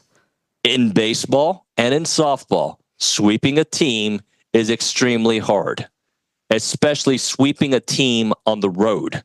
Softball was able to do it. Unfortunately, A&M fell on the other side of that baseball-wise. But we're hoping that maybe some of the lineup changes and some of the differences let me rephrase that. Hopefully some of the things we see will be different as we move forward with A&M going to Vanderbilt. I did want to, before we hit a break, give you at least a couple of the notes from that game. Bear Harrison, as we mentioned, had a career-high 5 RBIs. Caden Kent went 2 for 3 in last night's 17-7 win over Texas A&M Corpus Christi. You had Grant Cunningham going 5.1 innings, 2 strikeouts in relief. As a team, A&M drew 9 walks, which was a season high, getting a little bit back to the recipe. I'd be interested to see what Bronny and Zane think about what they saw yesterday and how that maybe, I don't know, look, I think we got to see it all against an SEC opponent. And what a great opportunity tomorrow could be. All right, I don't know how much time we have left in the segment. We got about 10 seconds. So we're going to hit a break here. When we come back, Jason Howell, followed by Kendall Rogers, followed by Luke Evangelist. It's TexAgs Live.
And we are back here on TexAgs Live. We're presented by David Gardner's Jewelers. We're in the Rollo Insurance Studio, hour number 3 of the program, which means on a Wednesday, look, we're in Denver. We're going to talk a lot of basketball. We're going to close out the show with Luke, have an extended segment where we're going to look at some of the wrongs of the past that are going to be taken care of this weekend. But right now, it's time for Recruiting Country, presented by America Momentum Bank. America Momentum Bank, the only privately owned bank headquartered in Bryan College Station, and they're committed to helping our community prosper by offering you a wide array of personal and business banking solutions specifically designed to help build financial success with confidence and momentum on your side. We go to the Buffy's Catering Hotline. That's where we find Jason Howell. Jason, good morning, buddy. Good morning, man. How's the Mile High air treating you, man? So far, so good. Yeah. I'm enjoying it. Dark hotel room right at the moment, but we went out for a nice dinner last night. We got here a little later than I wanted, but it's fine. And we got practice in a little bit, and it's a big one. So it's not just the Yale game, but this tournament run.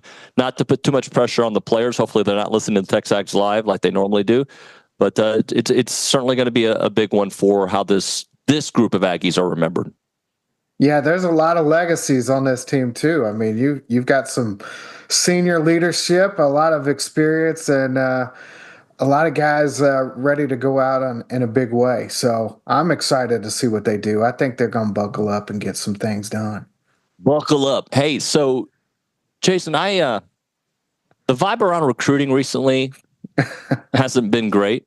All right. And I know Trayshawn Ruffin decommitted and flipped to UNC, which I don't think was a complete surprise. No. Let's start off with that thought and then work our way to feeling better. Okay. Sure.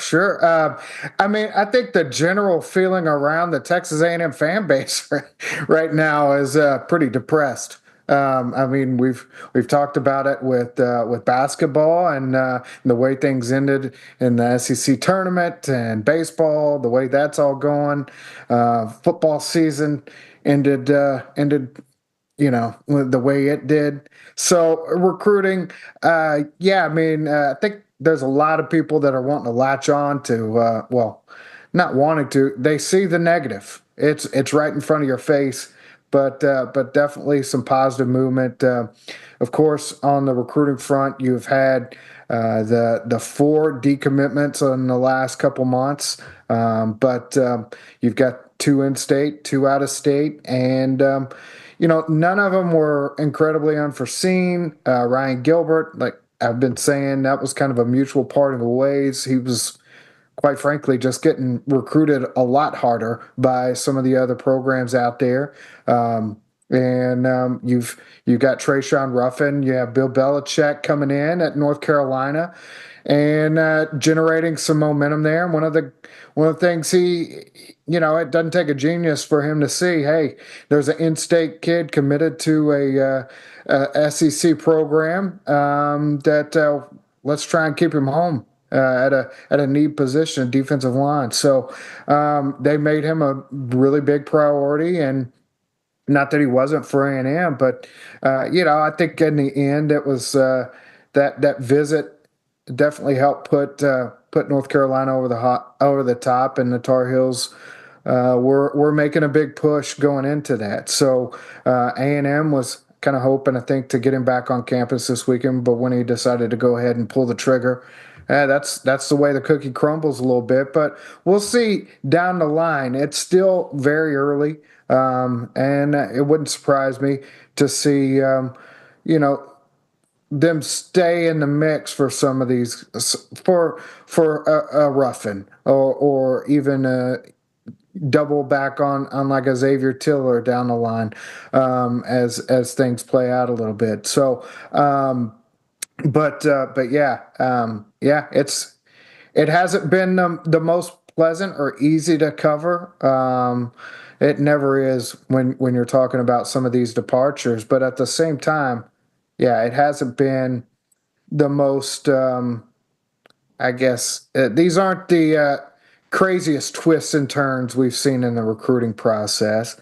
And there's still some time there to see things play out a little bit. Oh yeah, and again, we've seen these ups and downs before. It just feels like when it goes down for a little bit, and hopefully you see some highs ahead. Let's go to some potential highs. Potential, I say. Yeah. Running back Jonathan Hatton. He set his decision date for this upcoming Saturday. Saturday, March 22nd. He didn't give a specific time, but Texas A&M has been very high on his list ever since,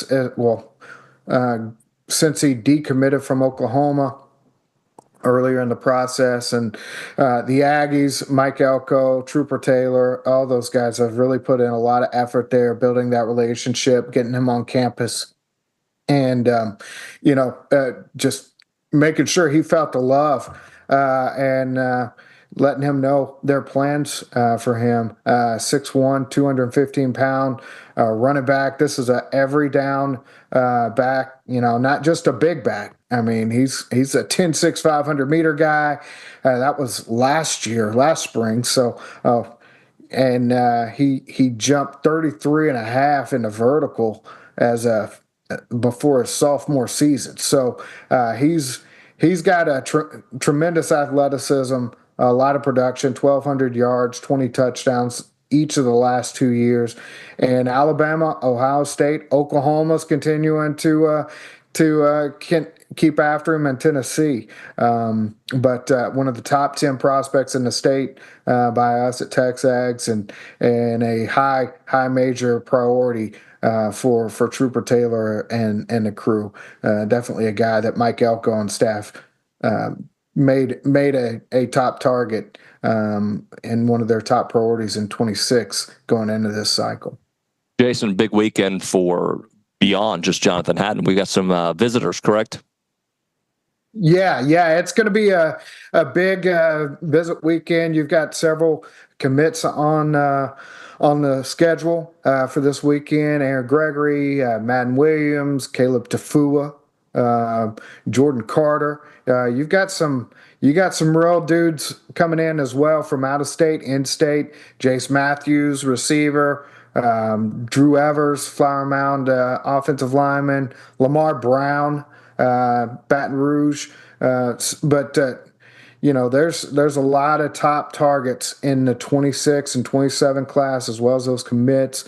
And we're updating the list currently as we get confirmations and everything. But this is going to be a stacked weekend, as we're used to under Mike Elko. He showed last spring that they're gonna have some top national targets and top in-state prospects in town for these unofficial visits for spring practices, and this is shaping up to be a big one right off the bat as they kick things off on the 21st and 22nd and get the ball rolling there. And then we're already seeing the list grow for next weekend and into April with some pretty big names already confirmed for the spring junior day or the spring game. So it's looking like it's going to be a busy spring, as we've been talking about. And this is where you're going to see that momentum continue to build. You may not see decisions made right off the bat after some of these visits, because a lot of these guys have other trips planned and colleges on their schedule. But it lays a great foundation, and you'll start to see. Last year, I want to say it was around April that things really started to roll, and you started to see a lot of action as these guys started to wrap up their spring unofficials and schedule their summer officials. So I look for some of the same trends this year. You may have a couple here and there, but look for April to really be when the commitments and things like that, you start to see some of those visits pay off. Well, Jason, I'm not going to give too much from your premium updates, but I did see a good group of buddies are coming in this weekend. Bobby Feaster and his friend Peyton Houston. Can you talk a little bit about their relationship? Yeah, Booby Feaster and Sorry, Booby. And Peyton, and Peyton Houston, they grew up in Northwest Louisiana area, Shreveport, kind of, as top prospects. Of course, Booby is reclassified and is now in DeSoto.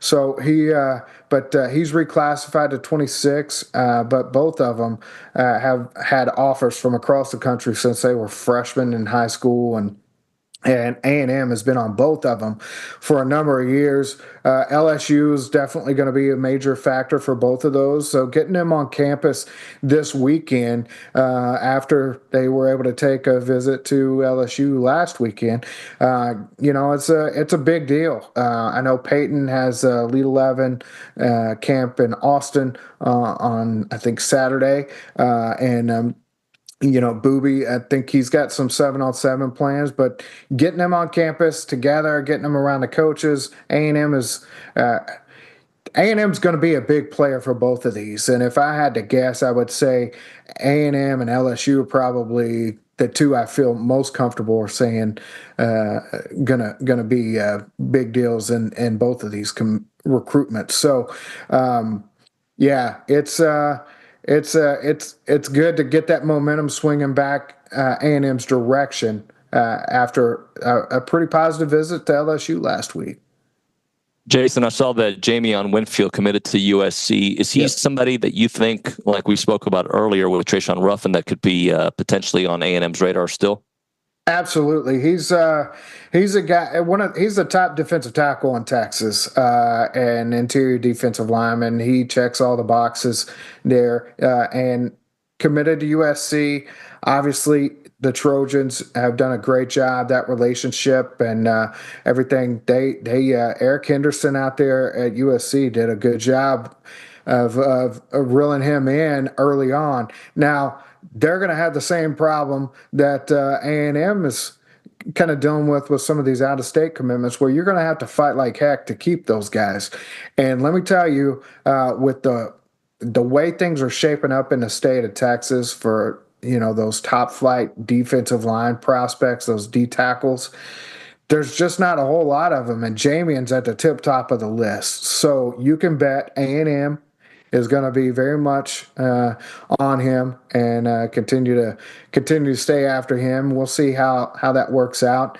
I know Texas, and of course him being originally from Mississippi, you can bet Ole Miss and some of those other programs out that way are going to continue to stay on him as well. So. But he's definitely a guy I see A&M continuing to stay on. It may take a little bit, after they make a decision. They're gonna lock in, So, but give it time, and you see how things work out. A&M has a really good relationship established there, so I wouldn't be surprised to see things continue. I know things are going to continue there as far as attempt, and it wouldn't surprise me to see him come back around and take another serious look at the Aggies. Jason, we got some good news with Madden Williams. He got the wide receiver MVP at the Los Angeles Regional Elite 11 All-22. Talk to us a little bit about that. Yeah, so these are like the Under Armour camps and Rivals. Rivals has their camps, and he took home receiver MVP out there as well. This is an all Trinity League, receiver, one of the best in California. So it's not necessarily a surprise, but it's always good to see those guys show up at a top camp and show out and take home those honors. He was all over the field, just showed tremendous hands, a great catch radius, 6'2", 185 pounds, got some nice size to him, and it was a big commit when he chose the Aggies in January. So gives A&M another big presence out there in California, and he'll be back in College Station this weekend too. So that's big, to get him back on campus and back around the coaching staff. It's always a huge plus. I know Holman Wiggins and the staff are going to be excited to see him out there, and he's also planning to be back for the spring game. So we'll see how that all plays out. But he's picked up a couple receiver MVPs to go along with all his honors throughout the season, and is gearing up for another big spring. Jason, I know we've got some folks visiting this weekend, but that's not the only place that some names will be. We got an event in Dallas and an event in Austin as well. Yeah, we don't have the rosters for everything just yet, but I was at OT7s in Dallas this weekend, and you had Tristan Keys, you had Ryan Mosley, Aaron Gilbert was out there, or Aaron Gregory, my bad. Aaron Gregory, you had a lot of big name prospects out there, and you can bet it's going to be another big weekend.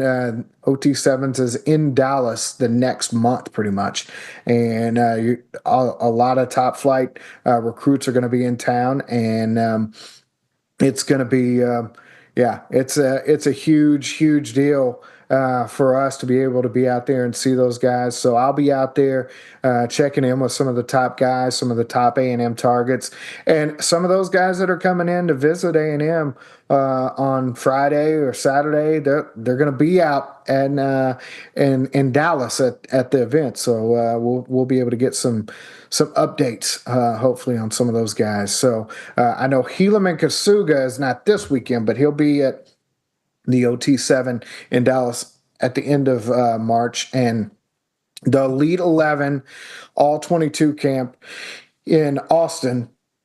That's the Texas regional camp. So you're going to see it pull from Houston, Dallas, a lot of top prospects. I know we'll have some updates coming from out there, as well as a lot of recruiting updates from this weekend as guys make their way to College Station. Talking to Jason Howell here on TexAgs Live. So glass half full, half empty comment right here. So it looks like 7 out-of-state commitments, and you put in your notes to me, the Aggies are going to have to fight hard to keep all those high-level guys. But there's still several top prospects out of the state that A&M is still in the mix for, correct? Yeah. Oh, yeah. Look, I think there's a lot of worry because of the lack of in-state commitments. And I get that. I understand that. And there's a lot of people trying to say A&M's having trouble getting traction in state. And I disagree with that. You've got A&M in a really good spot for Jonathan Hatton as he gears to make a decision. A&M's also very high on KJ Edwards' list. And you've got Drew Evers. I know Zayden Crimpen's coming in a couple weekends, and that all goes well. You could see A&M get an official visit there and bump somebody out of his list. So KJ Ford, Jamarian Carlton there on the in-state front, and then out-of-state. Yeah, you do have to worry because those are all very highly regarded prospects, and this is the first time I think A&M has ever been in a position where they've had so many out-of-state early commitments that are high level. Like, they're not sleepers. These aren't guys that other teams hadn't offered. A&M beat other teams to get those guys. But like we were talking about with Jamin Winfield, you're going to have to fight off teams for Aaron Gregory, LSU, Texas. You're going to have to fight off teams for Jordan Carter and Helaman Kasuga and Madden Williams and those guys, because they are very highly regarded, and they've established themselves as top recruits. But A&M knew that when they got their commitments, and these are going to be guys that, yeah, they get them on campus. You got Aaron Gregory, Madden Williams. You got Jordan Carter on campus this weekend, Caleb Tafua. You're getting Helaman Kasuga back on campus. Jermaine Kinsler is going to be on campus for the spring game. You've got guys. Those guys are all coming back, and they have all visited. So they know what they're getting into. They have strong relationships with the staff. I'm not saying I'm not worried. I'm just saying it's not like these guys are just looking to bolt. So despite some of the narratives out there, that's not the case. Plus, they are recruiting at a national level with, this weekend you got Jaira Edwards, safety out of Baltimore. That's one of the top prospects in the country, one of the top one or two safeties in the country, depending on who you ask. Dorian Barney from Carrollton, Georgia, who's visited 4 times. You've got Nick Abrams coming in next weekend from Maryland and McDonough School, a top priority at linebacker. You've got a lot of guys that A&M is very much in on. Brandon Arrington, can't forget Brandon Arrington. One of the fastest prospects you'll see in all of recruiting this year. He's had A&M high on his list. Lamar Brown. So A&M is positioned very well for a number of prospects. Of course, you have to get them in the boat and get them on campus and all that stuff, and before things really happen. But they are one of the top 2 or 3 schools for a lot of these kids, and that's nothing to just poo-poo and dismiss. I mean, you've got to. They're doing some really big things, and I think a lot of it, it's. Mike Elko and them are doing some pretty big work, and we'll see what happens. It all starts this weekend with a number of those guys on campus. Jason, appreciate it, brother. Thanks so much for your time. Always, man. Anytime. Appreciate you, Jason Howell on the Bucky's Catering Hotline. That is Recruiting Country, brought to you by American Momentum Bank. When we come back, an earlier session with Kendall Rogers, we'll talk a little Aggie baseball for a bit, and then we will talk to Luke Evangelist, break down some Aggie hoops. Right now, we're talking Caldwell Country Chevrolet, online at caldwellcountrychevrolet.com. They're stocking up on new vehicles all the time. They've been doing that since they started, but right now they're doing that as we speak. Wide selection of the vehicles that you want. Make that short drive to save some money without any dealer add-ons, plus free oil changes for life on every new or pre-owned vehicle. Also, they're a business elite dealer, so they can help you get all the vehicles that you need for your small business or your commercial needs. Reach out to them, and they'll help you find the right vehicle for your business or for your personal needs. And Caldwell Country Chevrolet is the place that's got great trade-in value, great value on the vehicle, and you're going to love your whole experience there. It's not a far drive. We're talking 15 minutes, the edge of Bryan to the beginnings of Caldwell. A short conversation away, but you will see the difference when you step on the lot and do business with the great people there at Caldwell Country Chevrolet. Highway 21 in Caldwell, online, caldwellcountrychevrolet.com.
All right, we are back here on TexAgs Live, presented by David Gardner's Jewelers Rollo Insurance Studio, talking a little college baseball, Aggie baseball to be clear. We go to the Bucky's Catering Hotline. We're joined by Kendall Rogers of D1Baseball. Kendall, good morning, buddy. Oh, man. What happened to Kendall? Is he on mute? Kendall! Pretty good. How are you guys? Yeah, there we go. Buddy. How are you? I'm doing well. I feel like every time we get on now, it's like a broken record at this point. It feels like we're dissecting the exact same thing every single week. So yeah, let's talk. Well, let's talk. Here's look. This season has been so like it's been hard to watch the. I don't want to say train wreck, the car accident. I don't know what to call it, but it's just been hard to watch it, right? But there's these moments I'm like, well, maybe they turn the corner. And I'm not saying a run rule victory over A&M Corpus Christi makes me feel that completely. Mm-hmm. But it's better than the alternative. And then in the back of my mind, Kendall, I'm thinking to myself, you know what? There are a couple different instances that weekend we just had could have felt different. Yeah, for sure. I mean, one instance in particular that I kind of go back on is A&M has two guys on. You got Hensler up, who, for all intents and purposes, has actually been like the one guy the first, month of the season that you could actually count on. And the dude, hits a ball, 104, 103 off the bat, and it just happens to go right in the pitcher's glove. They turn a double play, thread over. And I feel like that play in particular was kind of a microcosm of A&M season so far. Like you're thinking, okay, this is where they get a big hit, they win, they kind of turn things around, and then that happens. So I think for this team, I think it's one of the situations to where I think they believe they're still a good team, but I think they're kind of just waiting. Like, okay, when is the next bad thing about to happen? Because every single time we think we have something going, there's a double play. There's a line drive that just happens to go in the pitcher's mitt. Lavalette will hit a ball that's 109 off the bat and just happens to be a line drive that doesn't go over the wall. So I think for this team, if they can just have a weekend to where some of these bounces go their way, they can turn things around. But I mean, let's be honest. I mean, there are other elements to this team that are still very concerning. It's still a dugout to me that looks like it's not. It's not very loud. You look at some of these teams like Alabama, on the front step, just all over the pitcher, all into the game. I felt like A&M really wasn't like that. And a lot of that is just, you feel like what's coming next. So I'm not going to blame them too much for that.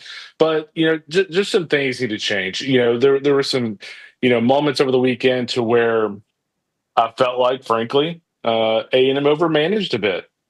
Or undermanaged a bit. And so just finding that sweet spot, I think, potentially this weekend in Nashville could be a good thing. And here's the other thing for me with A&M is maybe the best thing that ever happened to this team, and frankly, the best thing that could happen to Mike Early, is to get away from Bluebell Park.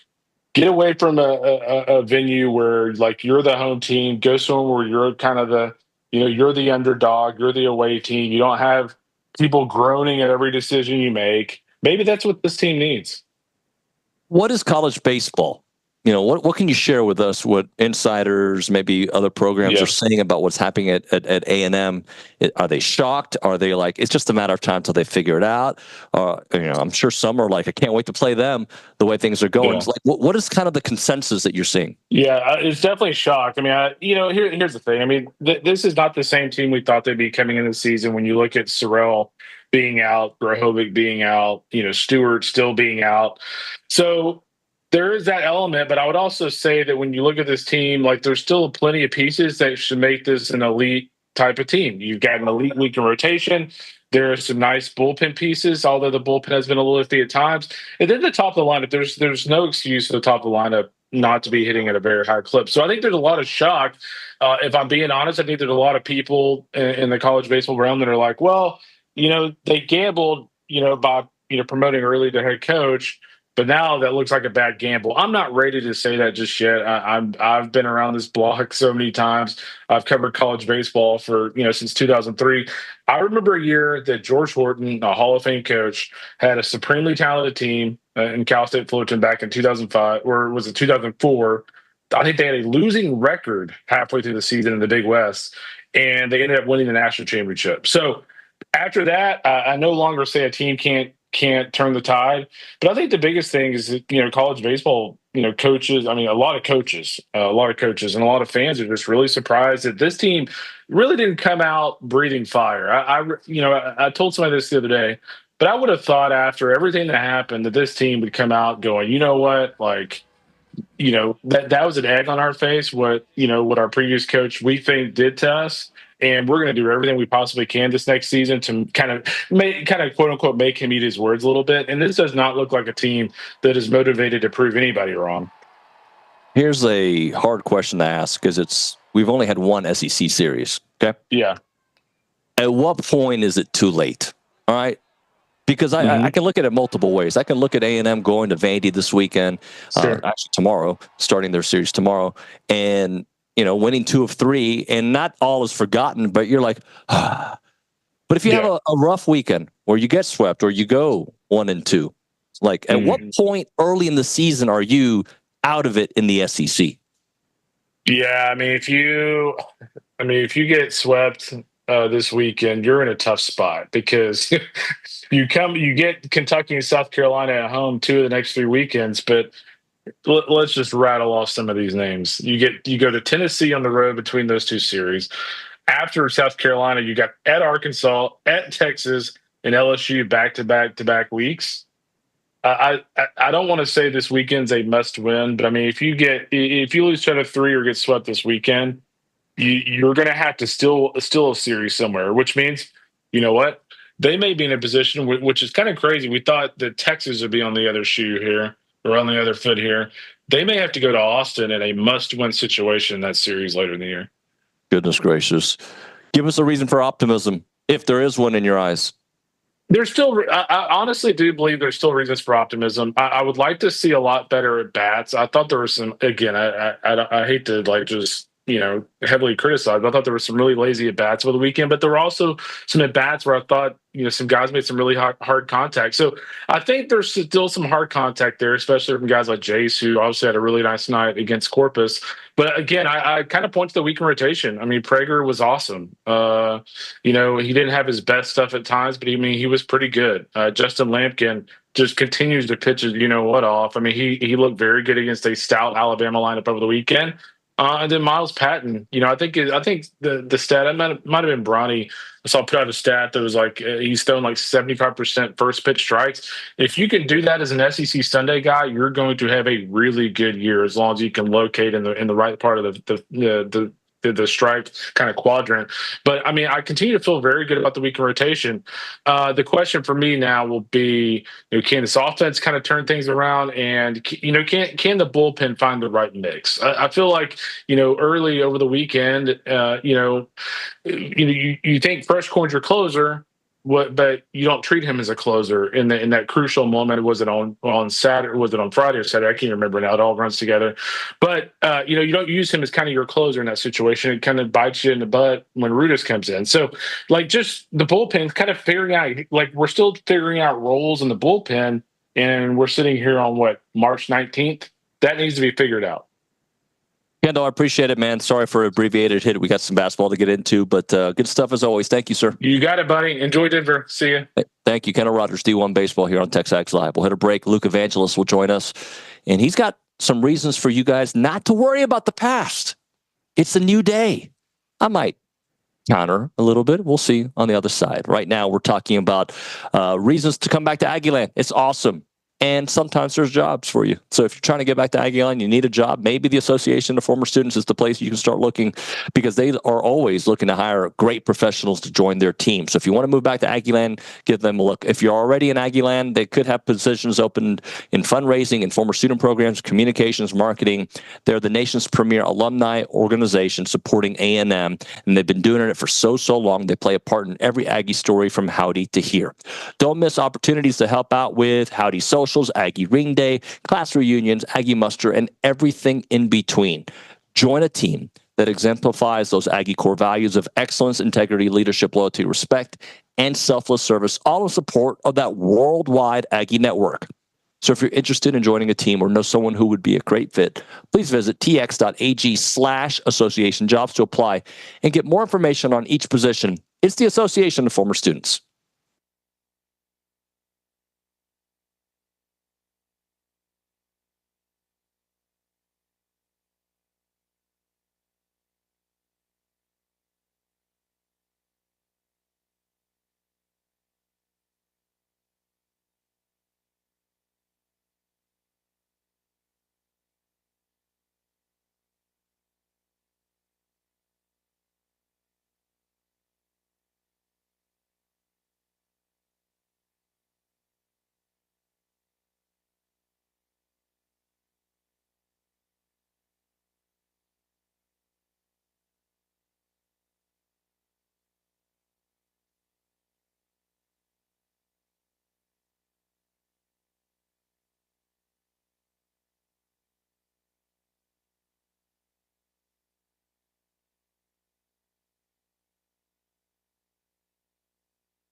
This moment is brought to you by Richard Zane, who thought I had my arm around Luke Evangelist. This is TexAgs Live. I have my hand here. I'm sorry that I like to be comfortable. Okay. I mean, you look like who you're talking to. I'm in full comfortable. Well, you're dressed comfortable, but you're sitting like you're trying to look comfortable, but you're also freezing.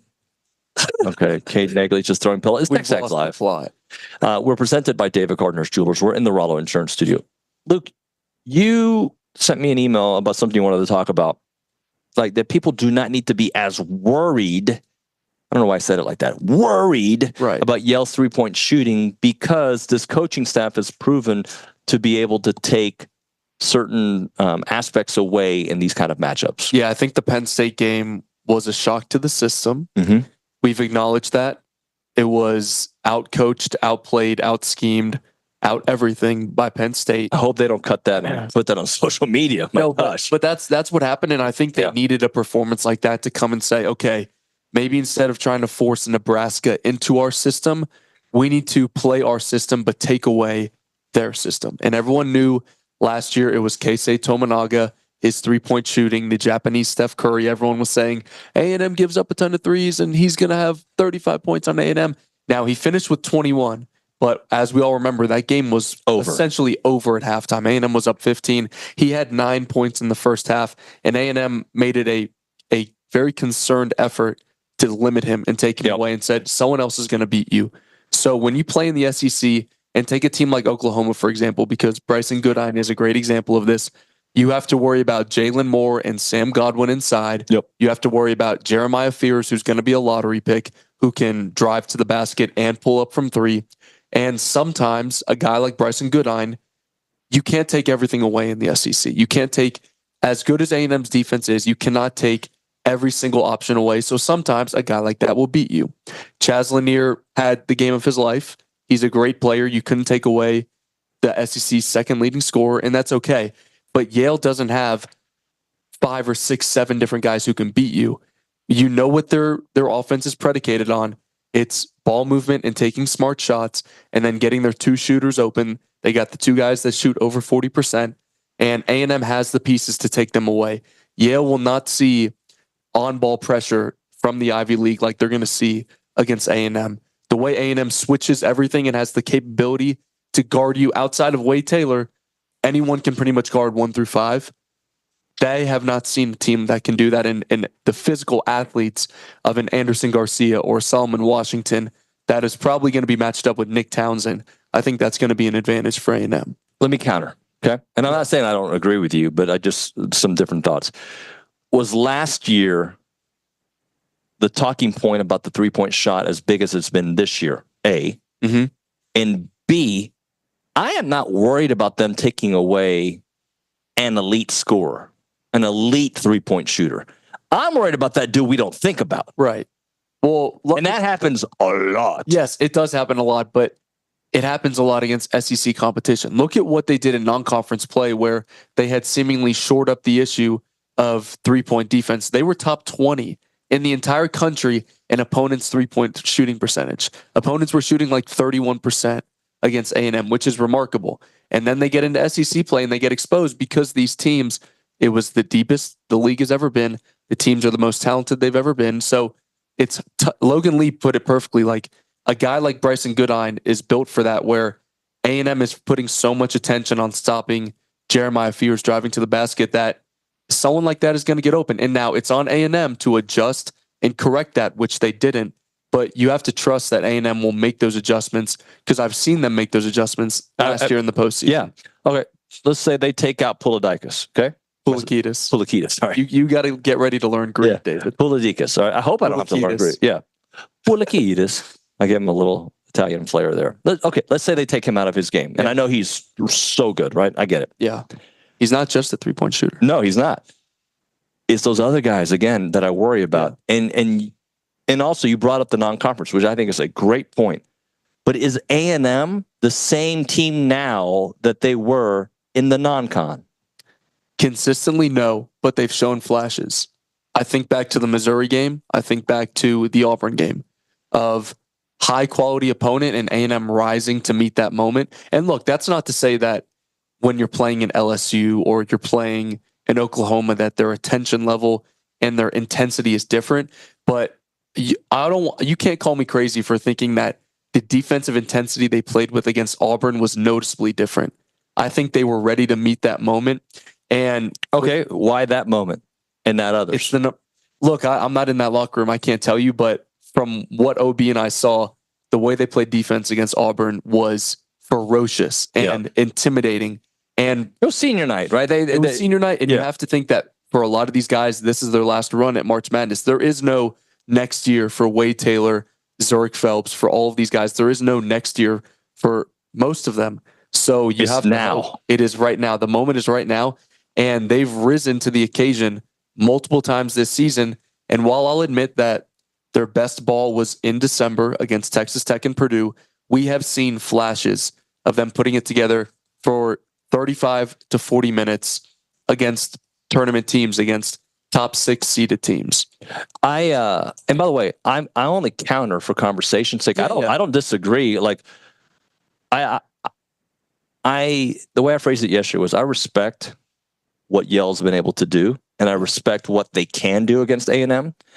I also don't fear them. I don't fear A&M being A&M with the BAS mindset. Like in my mind, I think A&M is going to win this game. At times, it'll feel closer than it should be, and I think they will flex their athleticism and muscle and win this game comfortably to a point. That's what I feel like. Yeah, I wouldn't say I'm fearful of Yale. I would say I'm mindful of the ways that they can beat A&M, and if A&M falls back onto, and this is not to say that A&M is an undisciplined team, but they struggle sometimes to play disciplined in their system. Yep. Yale plays very disciplined in their system. They know exactly what they want to do, and they know how they can attack teams. Now, if A&M brings that intensity and that will to go offensive rebound and commit to owning the glass, this game is probably going to feel like the Nebraska game last year, because we talk about the battle of Yale being top 30 in total rebounding and being one of the better defensive rebounding teams in the country, but who they've done it against hasn't exactly been the most ferocious competition. You can look at what they did against Minnesota and Purdue. Purdue, they tied the rebounding battle 31-31, and Minnesota, they won it by 3. Purdue is bottom 60 in Division I in total rebounding. So look at what A&M's going to do. A&M's not just a good rebounding team. They're the best offensive rebounding team. Instead of break here, we'll come back with a short one on the other side as TexAgs Live.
All right, final segment of the program, TexAgs Live, presented by David Gardner's Jewelers, Rollo Insurance Studio.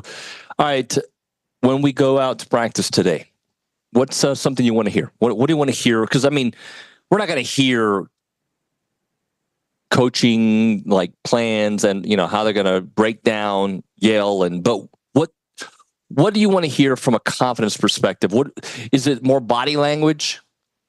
I think this team always plays with a little bit of a swagger. Yeah. And sometimes that could be misunderstood as maybe being a little bit too loose, but this is not a team. Like, I think back to a couple of years ago when it was their first time in March Madness, and it was a little bit of a kind of too happy to be here kind of vibes. But I don't think I want to see that this year. I want to see a team that's focused, and this is the first time that they're coming in as the team that's being hunted. They are the favorites to make it out of this pod. They're the highest ranked team in this pod. Yeah, exactly. And so I want to see a team that is focused, but still not taking themselves too seriously, because this team, I think, is better when they're playing with just a little bit of it's hard to explain their dynamic, but like, think about the baseball team last year. They've got that kind of confidence about them that comes from their different points of chemistry and camaraderie from a group of guys that have been here for a while. So I want to see smiles. I want to see, obviously, a lot of made shots at practice, a lot of made free throws. And I just want to hear from boys and from the players that they are ready to meet this moment and they understand the challenge that is ahead of them of Yale, and that they're not overlooking a team like Yale, because sometimes it is easy for teams to see the seed number on their opponent's name and think that maybe they don't have to play as disciplined in their system, or they can get away with maybe more flashy plays. But I want to see a team that's ready to dominate the glass and play unselfish basketball like they normally do. If I told you one guy outside of like Wade, okay, one guy who needs to have a big game that to you would make you feel like, all right, this is enough, or is it not? That's not the case with A&M. You need multiple guys having multiple types of performances. Yeah, I mean, you need multiple guys, but I think the list starts with Pharrell Payne and Manny Obaski for similar reasons. As they're at Can you hear Nick? Because I can. Oh yeah, I can hear Nick. He's having a full-on conversation. Yeah, I think he's saying that we're giving great insight, and he just wants to add to the conversation. Yeah, maybe we were the ones cutting him off.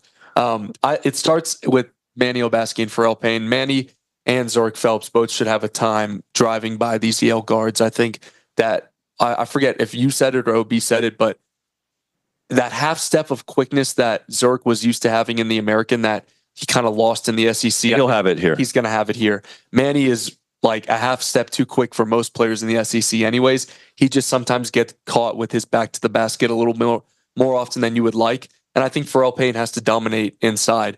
Yale has size, but they haven't really played someone like a Pharrell Payne, and this is what Pharrell Payne came to Texas A&M for. Yeah, he came to play in March Madness. He came to play in a big moment. He's had some of his biggest games when A&M has needed him to. So let's get Pharrell Payne going. Let's feed Pharrell Payne. All right, that's going to do it for TexAgs Live in Denver on a Wednesday. Tomorrow on the show, I believe we all have Pat Bradley on the show. We've been going back and forth, so looking forward to getting his analysis on everything happening with A&M.